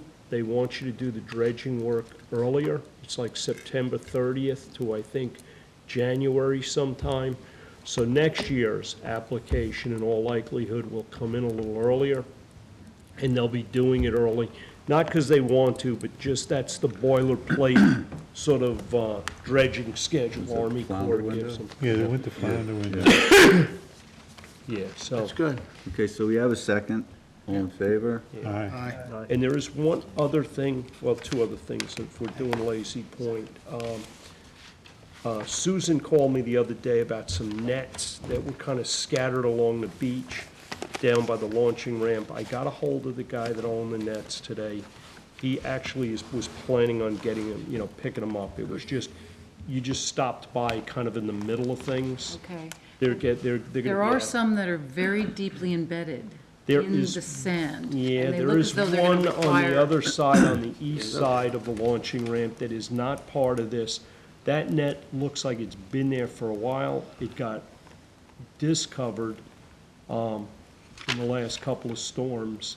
Okay. And I started to pull it out, except for one problem. You're pulling out as much beach vegetation. Right. Well, as the you one can. across the way, there's one that's single and separate to the right, if you come to the end of the boat Mhm. ramp on the right side, and I took the pictures and I sent them to Jim. On the right-hand side, there was one group, one set, and that, I think, is what you're referring to now. On the other side, there were 4 piles. Yeah, no, those are the ones, And those are fresh. one of them is almost, Nah, it's deeply embedded. It's Okay, almost but like, they'll- as though they'll you're gonna be- need a truckload. They'll be getting those, they'll be Okay, getting well, those that's, out of there. thank in you the for next following few up days. on that and for helping Okay. to neaten up the beaches. And then Thank the you. only other thing we have down in Napeag is 153 Mulford, which Bill and I had gone and spoken to the attorney. I had a meeting with Brian Frank about this, and you know what? This is one I think we should just kind of sit back on for a little while. You've got a septic system that's somewhat exposed. This needs more than just a simple revetment. And I think it's something better for the planning department at this point to get their issues dealt with before we make any Yeah. judgment on it. Yeah, there's legal issues in this thing too, so letting it sit for a while. Well, it's not just, you know, what happened is there's an adjacent property here that has permits for a revetment, has had them for a while. It was part of a lawsuit, and the properties are so close to each other, but there's something that's got to be worked out there. In all honesty, you're not just doing a revetment. You're going to have to really be looking at the house and structure besides. So let's find out what everybody really is proposing before we act on it. Okay. Rick stepped out. We need to discuss and vote on the renewal of driving permits every 5 years. And we talked about this at the last meeting. We were leaving it open for Yeah. comment. I haven't heard any comment. Is anybody else? Nope. No? This makes sense to do. Yeah. It was a huge issue with the Napeag trial. So then everybody that has a permit now, you have to go in and get a new one? Every- How is it gonna work? Yeah, you just, One new permit, it's good for 5 years. So they're gonna make it effective when? Is the town gonna? enacted They wanted to do it this They year. want to do it January 1st. January 1st. Yeah. She needs to order the. So they'll have to put out Notice. a notice that Yeah, I don't know if they have or not. somehow they'll have to do that, because if your Well, permit, maybe, your permit that you have after, that you have now after January 1st, that would not be valid, correct? if it's, I'm not positive of exactly January 1st, to be honest with you. Whatever that date. Right, I think right. they're gonna order new permits January 1st. I'm sure they'll make provision to put some kind of, you know, little time there to get everything worked out. And it would just be a reset every 5 years from now on. Season. Right. Yeah, it's like when you dump permits, gotta get renewed, there's one more to do. But this will be a five. Every 5 5. years. We're gonna vote on the beach stickers. Okay. Yep. No biggie. Have you heard any comment from anyone, Rick, on? No one has reached out to me. I expected to hear from Yeah. some folks, but I did think it not. makes sense to do this. I think it's a good idea to have an accurate count of vehicles on the beach. I think right now the numbers are rather ambiguous. And to really understand the usage on the beach is important. And to retire some of the older stickers, so that people that don't have a valid sticker aren't using the resources of our residents without being properly documented. So that's my 2 cents on it. Yep. Thank you Sounds again good for to waiting. me. Reasonable, logical. So can I have a motion? I'll make a motion. Second motion. All in favor? Aye. Aye. Okay.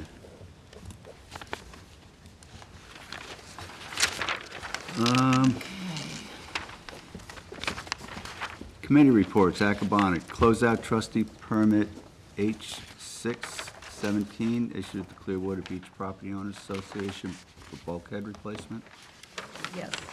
I went to the building department, spoke with Lorraine McKay.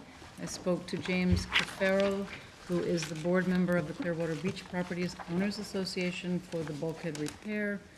And I spoke to Jim Walker at InterScience, and this should be closed out with no problem. All the work was done.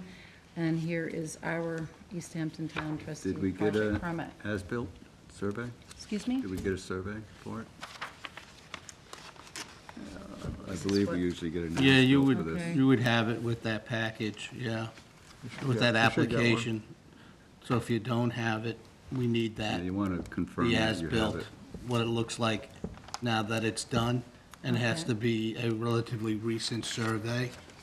It's supposed Well, it to would be have an to be as-built. Brand new. as-built, I'm Very sorry. recent. Yeah, 'cause I think the work No, was no. going on right through the summer season, I believe, so it would have been something that was prepared this fall. Okay, they want a certificate of occupancy. This is the parcel at the very end of the road. It's not a house. No, no. Right. No, Yeah. it's the club. It's the Right. marina Right. bulkhead. Okay, well, then I'll have to go back to the building department. Yeah, you Well, might even we, want we should, Unless- they should have given us a copy. This is what I received. That's And it? I went in and I spoke to Lorraine directly. So, yeah, If the agent is InterScience, you could probably call Jim Walker, Yeah. I'm sure. he's pretty good. I If did they don't speak with have him. it, it's probably in the works. They get it to you. okay. All right, so I You guess wanna we're not vote voting to on this? Yeah, approve we, it? we Then really have to wait. need to have Table that. it. first. Okay. It I'll was a take care big of that. project. Okay, They do a good job there, I'm sure they'll get it to you. okay. All right, so I will take care of that and address it the next time. Okay. Aquaculture, Suffolk County Shellfish Lease Program? Okay, I had asked the county planning department if they would consider coming to East Hampton to give a short presentation on the aquaculture lease program and what the 10-year review entails, and get some feedback from the local Stakeholders. users. water-related community, if you will. So they've agreed to do that, and we're zeroing in on January 9th for a meeting. We have this room reserved. I reached out to the town supervisor, and he said that the town board would also be interested in participating, hopefully all of them. So the idea is we'll reach out to boating community, recreational water use community, the fishing community, anybody that we can think of that has an interest in the bay, and inform them of this meeting, this forum, this informational meeting, and set this up for January 9th at 6 o'clock. And the county will give a short presentation, and then open up the floor for feedback from whoever wants to weigh in on this in East Hampton, so there's no question that this hasn't been brought to the attention of the local interests. I think we should make sure the Devon Yacht Club gets a special notification. They will get one, yes. They're on the list. Yeah. All right. So we'll send out So- a public notice. Yeah, the question is whether or not we do a press release. I'll because- speak to Chris Mike Yeah, after I the think that'd be- meeting, and we'll send out a press release, Yeah. and we'll also Public reach notice. out directly to, fishing organizations and recreational organizations, marinas. Yeah, I have quite a few lists of contacts for the marine industry, water sports groups, fishing groups. So we'll reach out to the Fisheries Advisory Committee. And Will they be able to address gear types at this? People who are coming Well, out? they're really kind of taking comment in a way. That will probably be one of the major comments that they get, so. And then, this review process is taking place over the course of the next year and a half or something like that. So I just kind of wanted to make sure that, feedback from East Hampton got in there early in the process so that any concerns could be put on the table and addressed throughout the course of the review. I represent the trustees on the review committee. Barley represents the town on the review committee, so that'll be what's brought to the committee. You want to just move through this list? Sure. DEC conditional, opening of waters for shelter. Okay. I just need, I'm not sure, well, I'll make a resolution. I'll make a motion that we consider opening the closed area in the north end of Accabonac for this conditional program. That's my motion. Second? I'll second it. All in favor? Aye. Okay, so now that we've done that. Who's going to do the monitoring? I've already done one sampling in that area on the 3rd. It was after an 1.25 inches of rainfall. Unfortunately, both stations failed. So what has to be done is there have to be 11 samplings of the 2 stations in that closed area over the course of this winter. And rainfall, after rainfall, that ranges from 1/4 inch, probably now up to about 0.8 of an inch, because it looks like 1.25 inches is going to be too high. So over the course of the winter, we'll Did you sample get, after yes, rainfall. did you get the issue of the rain gauge resolved with them? No, the rain gauge where it is now is sufficient for this sampling period. Once the program goes into effect, we'll have to see if it's good enough where it is or if it has to move somewhere Okay. closer to the harbor. that's gonna be a while away, but Yeah, that'll I think be, the one, I I think mean, the we one need on my- 11 samples. Hopefully, we'll, Merry Christmas Same to to you you. too, Mike. Take it easy, Mike. yeah. hopefully we'll be able to get 11 samples over the course of the winter. There's a little constraint there because the DEC lab doesn't accept samples after noon on Thursday, nothing on Friday. So I really can't do anything unless we can bring the samples in between Monday and Thursday. For example, it's going to rain Friday, I think. And Friday night, so Saturday. it probably won't be able to do a sampling in this rainfall Yeah, because I wouldn't be able to bring it to the lab till Monday. So, There's a well, I lot of- might be able to actually, because I get 30 hours after the sampling. So I may be able to do it on Saturday and then still have enough time to get it to the lab on Monday. But it all depends on how much rain falls and when it begins, when it ends. you gotta take the tides into consideration, it has to be done. Right, it's got to hour be and done a on an half on outgoing falling tide. Thank you for doing that. It's a good initiative, Big. John. That bottom line working again. Yeah, I got feedback, enough feedback from enough baymen that it seemed as though there was a bit of a enough of a consensus that the north end of Accabonac was productive, had been productive, and should have clams in it, Yeah. I know there's some seeding going on up there too. not in the closed area though. No, just a little north of the culvert. Right, that's still open, yeah. Yeah, but hopefully that'll maybe propagate a little bit up that way. Okay, 2019 mosquito larvae survey, recruiter samplers. We have the final press release. John added a couple of lines or changed it around, so I'd like to read it again, if I may, as long as we're here. For anybody who may be watching tonight or in the future, we sent it out to the East Hampton Star as a press release, and I asked them to do it over the holiday period.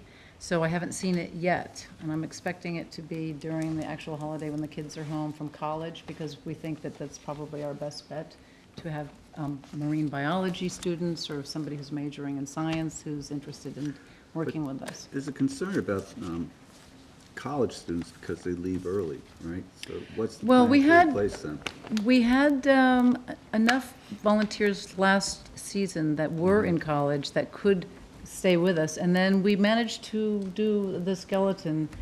I think we're going to look to perhaps hire more people this summer because we have the extra days. We're not just looking for college Right. students. No, it's not that just.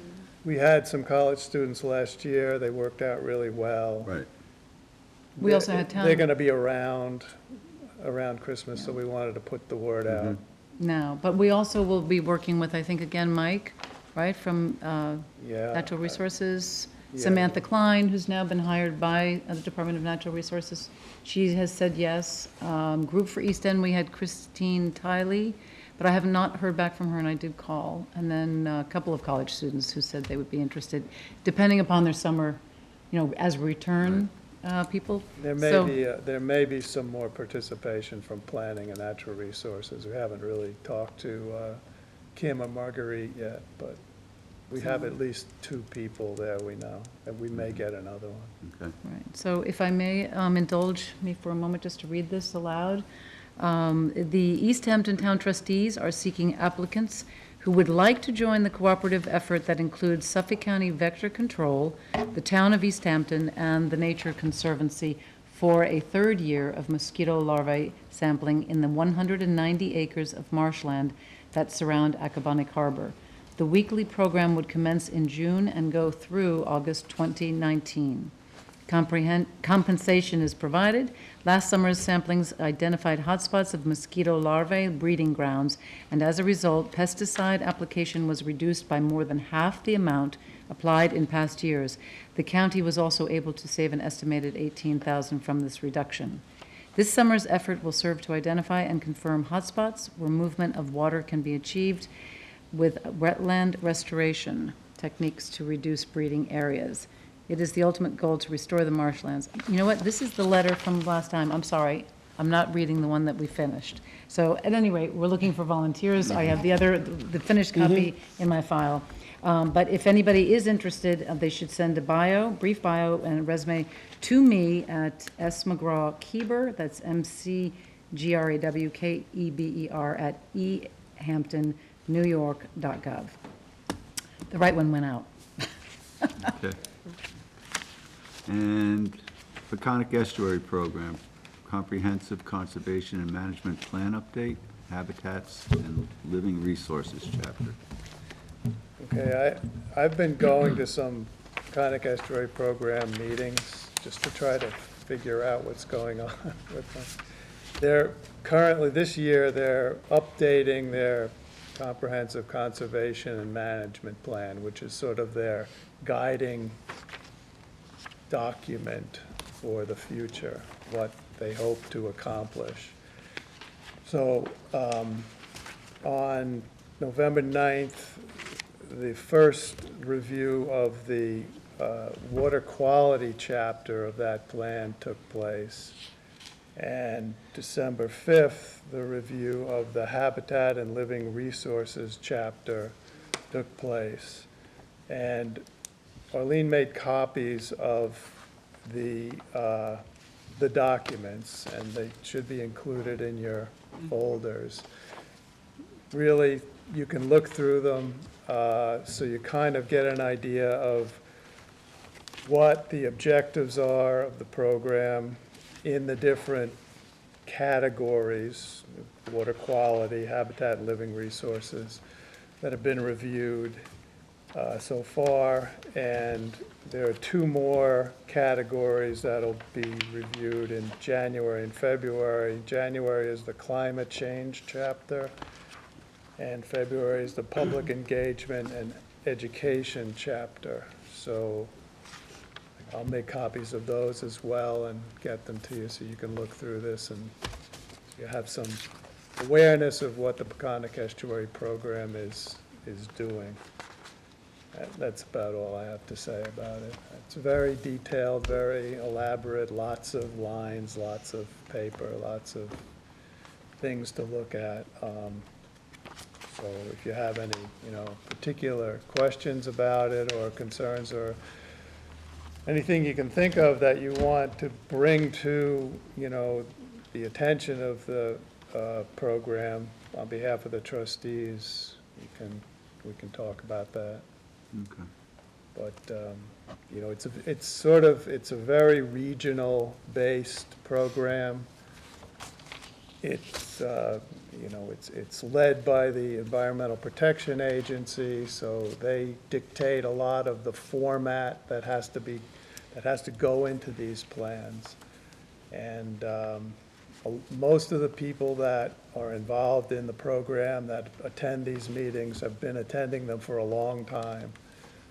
So there's a few people like myself, and there's one Southampton trustee that's been attending that are a little bit, feeling our way into the process to try to understand what's going on. But I just kind of wanted to give you, what's out there so far, so you could take a look at it as well.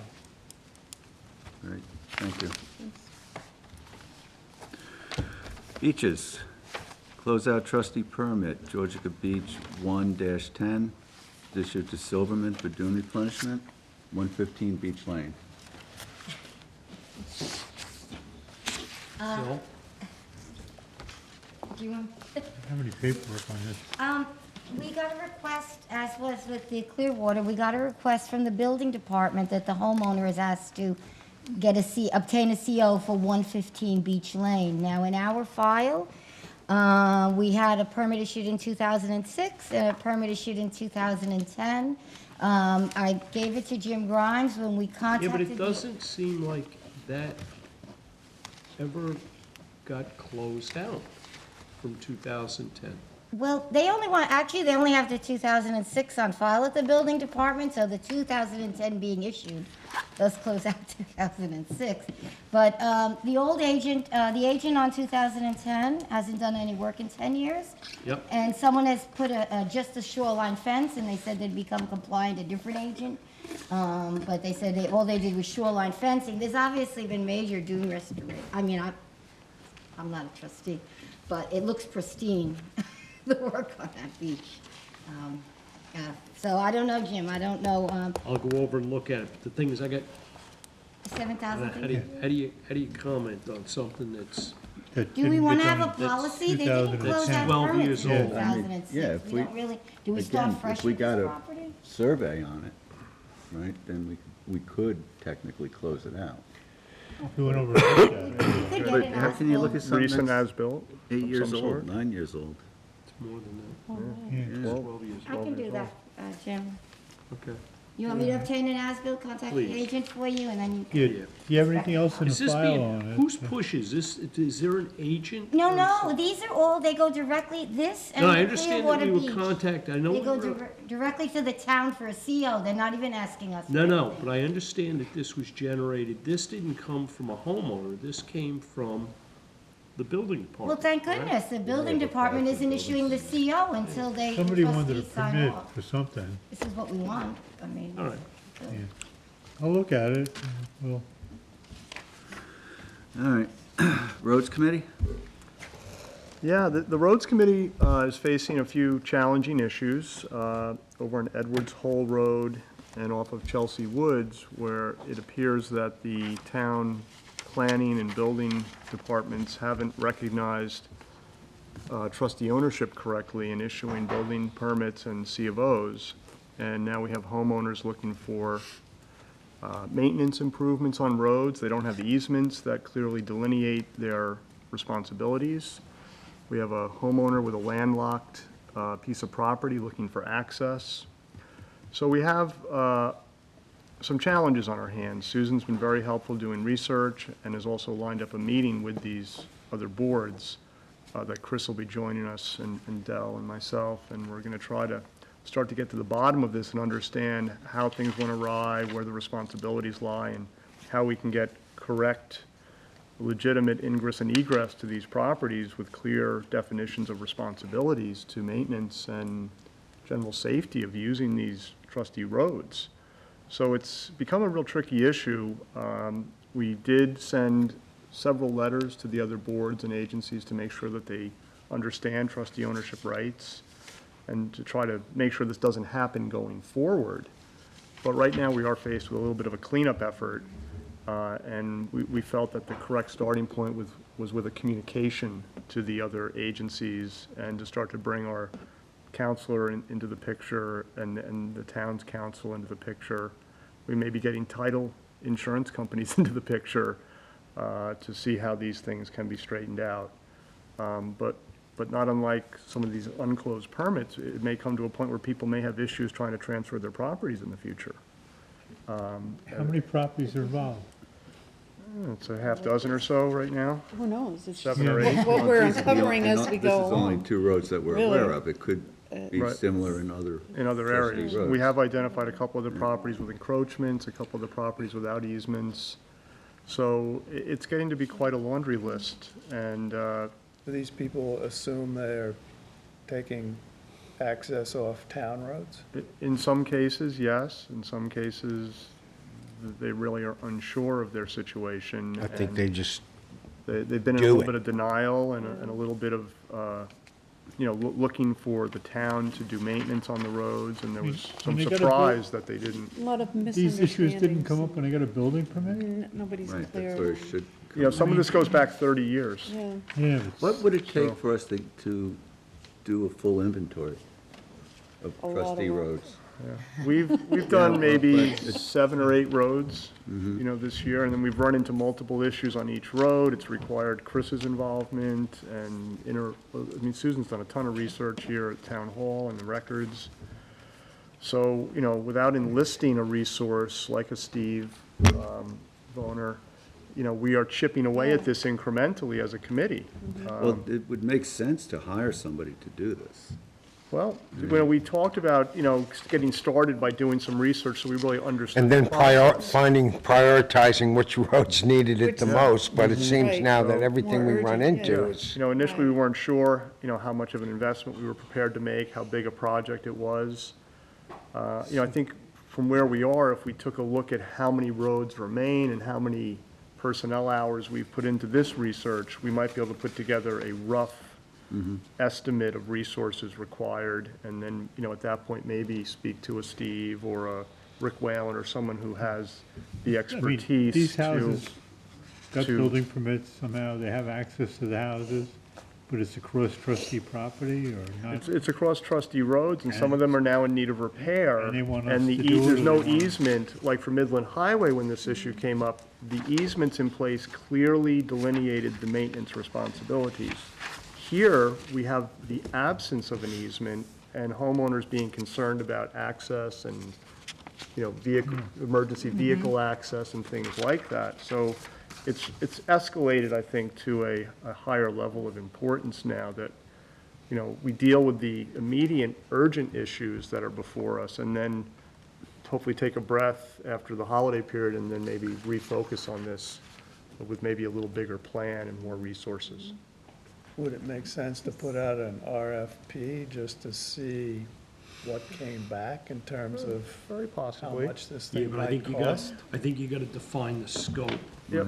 That's, I think that's, Project That's- scope is first step, I think, but yeah, ultimately, You could John, I kind think of we're, do a Yep. RFP to determine the extent Well, I of think the we have- problem.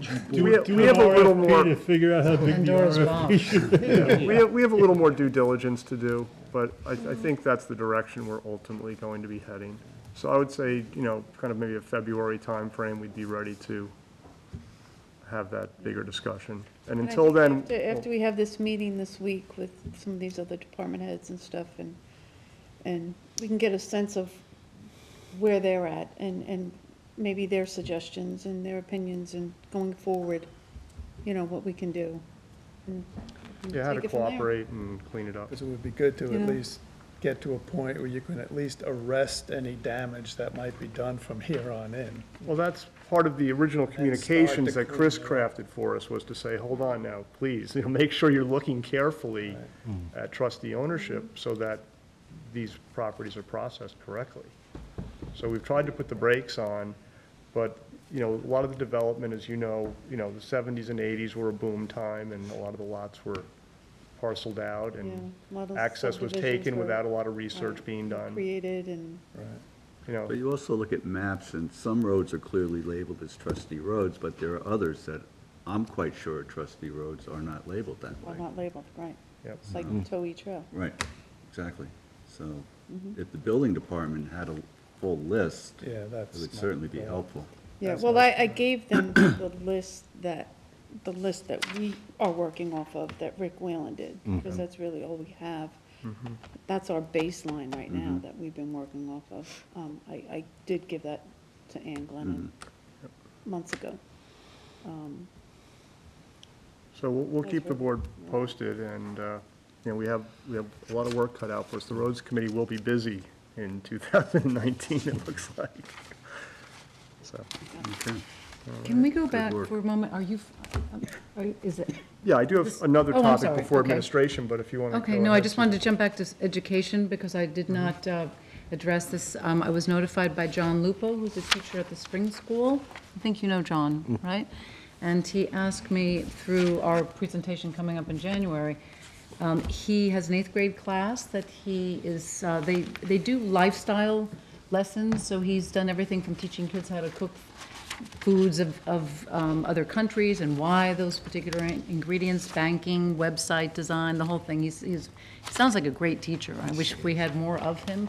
But he asked me if I would come in to speak to the kids in his 8th grade group this Wednesday at 9 a.m. with, and I suggested Peter Van Squig coming along, how legislation is passed, and the kids are coming up with an idea they believe our town needs, and they want to ask questions of us as to how they might go about achieving those things. So I thought I would just let you know.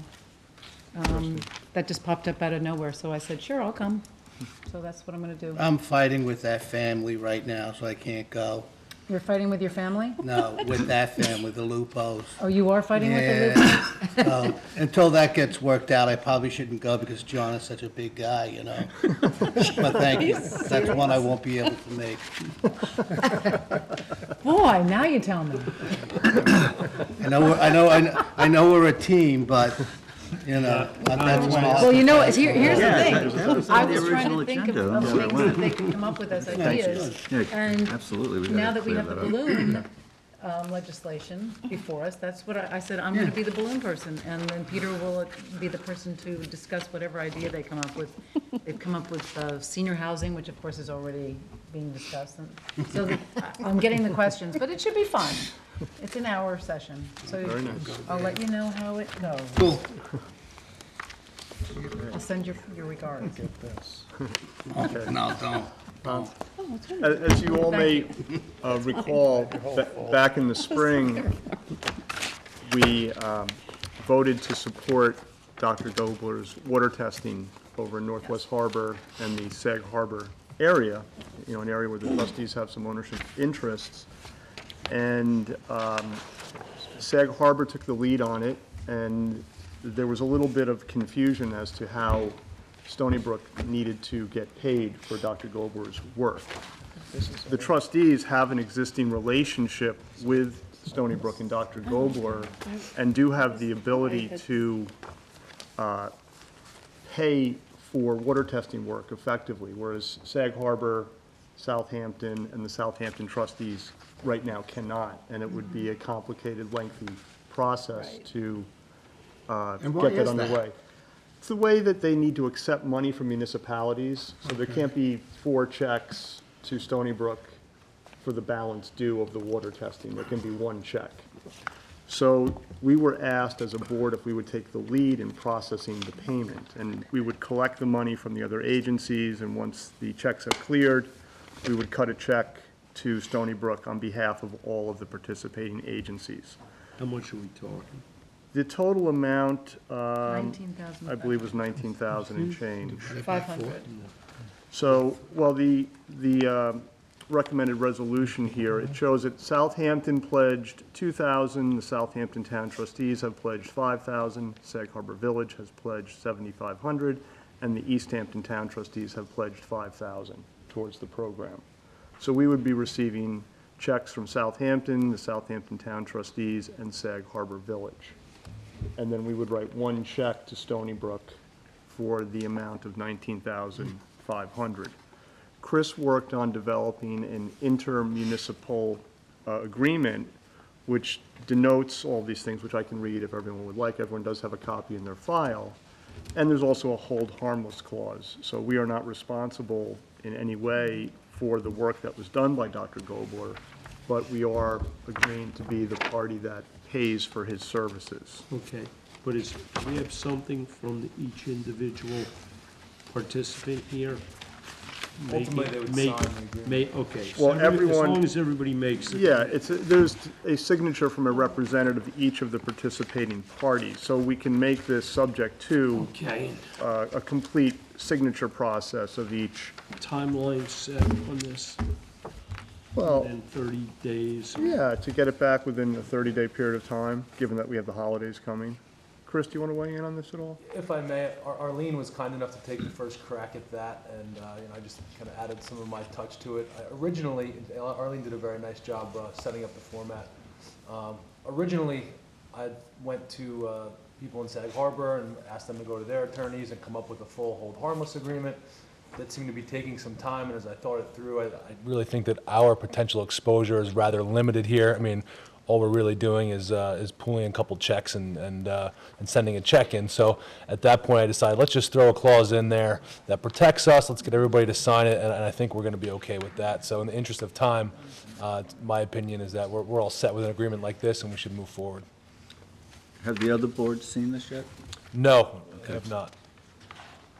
What's the clause that protects us, whereas the town trustees Yes. will assume no responsibility? Yeah. I'm not sure, is that the right one? It's the paragraph just above the last paragraph. Manage, direct, or oversee. Manage, direct, or oversee Yeah, this except project? we're responsible for paying the amount, that's all. Right. And if you guys have any comments, I'd be happy to reword some And you- things. I kind of just took a crack at it myself this Like morning. you mentioned, but- it would also behoove us to participate in this because we, the trustees of East Hampton, have interest there anyway. Absolutely. So it's a collaborative Well, I think effort. it's a very important area. I mean, Sag Harbor's a wonderful community, but it's in a very low-lying area. So it's basically the wash basin for the 114 corridor. There's a lot of low-lying septic systems there. There's a sewage treatment plant there. There's a robust maritime community of marinas and yacht clubs and mooring fields. So there's a lot going on, and I think that it's a very appropriate place for some baseline water testing like the trustees have done in other areas. Sag Harbor Village has taken some strong initiatives to deal with some of the runoff issues because a lot of water runs into Sag Harbor down in Bay Street, and they're putting in some rain gardens and buffers down there. So, you know, I think they're moving in the right direction, and it's taken a few years to get this initiative underway. I tried to get it going privately 5 or 6 years ago, and it wasn't welcomed, and to see that it's now happening was, I think, a real positive development. And I think Dr. Gobler is a known entity that does good water quality testing work. I think he's pretty well established. So, I think it's helpful to the community, to the Peconic Bay Estuary, in line with probably what the Peconic Estuary Program is doing. And I think it's important for us to bring some leadership to it. Yeah, it's a team effort with the It's a team different effort. towns and. I think it demonstrates that, and I hope we're gonna see more of this, Brian, going forward. Yeah, you need to. So I think Can't we're all do it gonna. alone. We can't do it alone, No. and they can't do it alone. At some point, I'd like to see the discussion morph into, okay, we've gotten lots of data on what things look like. What are we gonna do with this now? Right. That's great. I mean, I think, Georgica Pond, Wainscott Pond are the pilots. I think Georgica is being used as a model for most of Suffolk County now, as a water body restoration template. So, the bay areas and shoreline areas are a little different, but I think, John, everyone wants to move in that direction, and this is a stepping stone towards that objective. Yeah, there's only 1 year of data here from Sag Harbor. Right, so we need, obviously multiple years, but it gets a baseline going and helps, so. I'd like to make a motion to approve this subject to all of the parties signing within a 30-day period of time, and, I will second that. All in What favor? about receiving the checks? Is that included in the 30 days? and receiving. Yeah. It does state that they're to be received and Well, the cleared check should come with the agreement. with the agreement. That would be appropriate. Yeah. Thank you, Francis. All in favor? Aye. Okay. Thank you. All right, administrative, payment of the bills, East Hampton Marina, $2,346.37 for the pump out boat. Optimum, $167.80. Seacoast Enterprises, $159.73 for pump out boat. Do I have a motion? Make a motion, pay the bills. Second. All in favor? Aye. Minutes, November 16th. Anybody have a chance to review those? I have read them. I think, Susan, you also read them, if I'm not Yes. mistaken. And I've added a little correction, and Susan, I think you did as well, and they look good to me. Susan? Yes. Yeah, and I had made a couple Oh, of then small you did. corrections Okay, too, which sorry. I believe are incorporated. Somebody want to make a I'll motion? make a motion to accept the minutes. Second. All in favor? Aye. Okay, November 26th. Same, again, for November 26th, I read them and made whatever little corrections I thought we needed to put in, and so I'm happy with it, with them, I'll make a motion to accept the minutes, and I'll second that. November All in 26th. favor? Aye. All right, financial report for November. Well, I had an opportunity to go through them. They look to be in order. The one thing I will mention is it looks like we're closing out the year with a surplus over last year of $42,853.25. So the dollar amount for liabilities and equity is $825,867.16. And if nobody has any questions, I would make a motion that we accept it. Do I have a second? Second. All in favor? Aye. Okay, and we need we have to renew a certificate of deposit ending in 6683. Yeah, I'd like to make a comment on that. I was looking at CD rates recently, and they are on the rise.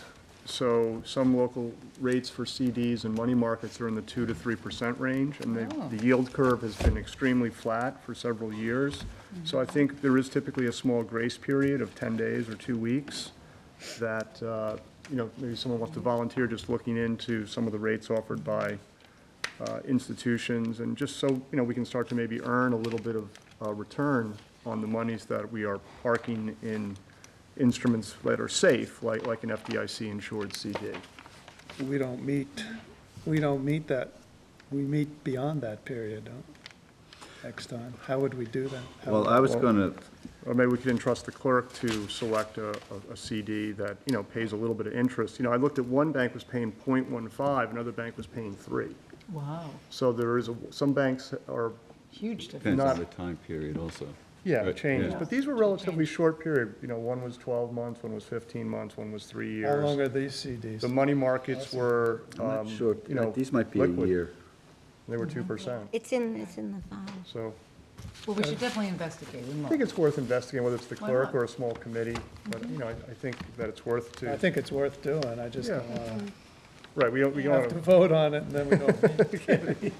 No, I Our agree. accounts are all at one bank, so we might be maybe to approach our bank would be the right thing. Yeah, And that's a say good the starting point. competitives, and I think they might have had it's People's Bank. Okay, They might have been these the are one 180 offering the 3% or the Yeah, 2. they These were. are 180-day terms, and Oh, they're very it's 0.150%, so Yeah, it's that's less than 1%. Right. It's like a 6 All right. months. So I think there's an opportunity, and if our account is with Peoples, that they are offering some better rates, so I So think. $160,000 thereabouts yielded us only $240.73. Right. But I don't know what period that was. That was for half a year. It's a 180 Okay, day. okay, so in a 6-month. Yeah, we should Yeah. be doing a little better than that, we should Are be they a couple- all 6-month CDs? All our CDs? I can I'm not check. certain. We could also I'll have to- stagger them. We'll review them. Yeah, Yeah. 6 months, 1 year, 18 months, so you could do a little staggering Okay. if we wanted to. So just, what's out there? Yeah, they just recently started to rise, Yeah, so they we really should take did. advantage of it. Yeah, that's great. So is it okay everyone okay with the clerk doing a little Yes. research for us? Make, you Yeah. gonna make a I'd motion? like to make a motion that the clerk research competitive CD rates and, place it into a higher yielding instrument upon renewal. I will second that. All in favor? Aye. Okay. And last thing under report of the clerk, we do have this room available on the 28th, which is the Friday after the 24th. So I was wanting to know if the board is interested in taking advantage of that and meeting one last time before the end of the year. I won't be here. You won't be here? I may not be here either. Okay. If we had, important pending business that we felt we needed to move along, I would, be willing to participate, but in lieu of not having a real backlog of items, usually it's pretty quiet. What's the time frame for you calling an emergency meeting if you needed it? Couple days, right? Yeah, I think days. 48 hours, isn't it? 2 Yeah. days? So if something comes up, you could always call. Is it 3? No, 72 hours? I thought it was 2 days. I have to go back. That's what I and look. thought it was, I thought it was but- 2 days, Well, that 48 would at least hours. give us to the 21st, which is almost 2 weeks from today, if something important came up, or we saw that there was this onslaught of agenda items. If the clerk could call a meeting, if we had a quorum in town. Well, it's still available, it's still there, it's technically on the calendar. Right. We can 20 cancel it. Oops. So, I will be available if we need to meet. so we'll leave it open. I believe I will be here. I know I'm going away next week. But I believe I will be here. The Okay. 28th, yeah. Can we, His birthday's in 2 Thursday days. post. could we do Thursday this after by Christmas. email, just to say cancel it or not, on the 21st? Sure. Yeah, You're all good with that? I'm okay with that. Okay, great. All right, anybody have anything else? Make a motion Unfortunately, to a large close. shark attack on a seal this morning at Turtle Cove, so Did you really? keep an eye out for sharks this week. How big Oh was my the God. shark? Wow. This late? So it's, Wow, that's really Were unusual. there any surfers in the water? No way. Great white, is the great white? I believe so. Great white, yeah. Wow, this late in the year? Yeah, usually they're getting, You witnessed it? No, I said the report, so I personally did not witness it, no. I heard there was an incredible well display at, how many, 6 whales at Main Beach. Yeah, my coworker saw that she was on her way to work yesterday. whales? No, 6 whales were at Whales were? Main Beach. Really? Yeah, but they're recording. Yeah. yeah, did we make a motion to close? Me. I thought we did. I'm right down in my pajamas. Do we have a second to Yeah. close? Oh, second. All in favor? Okay, You got it. thank you.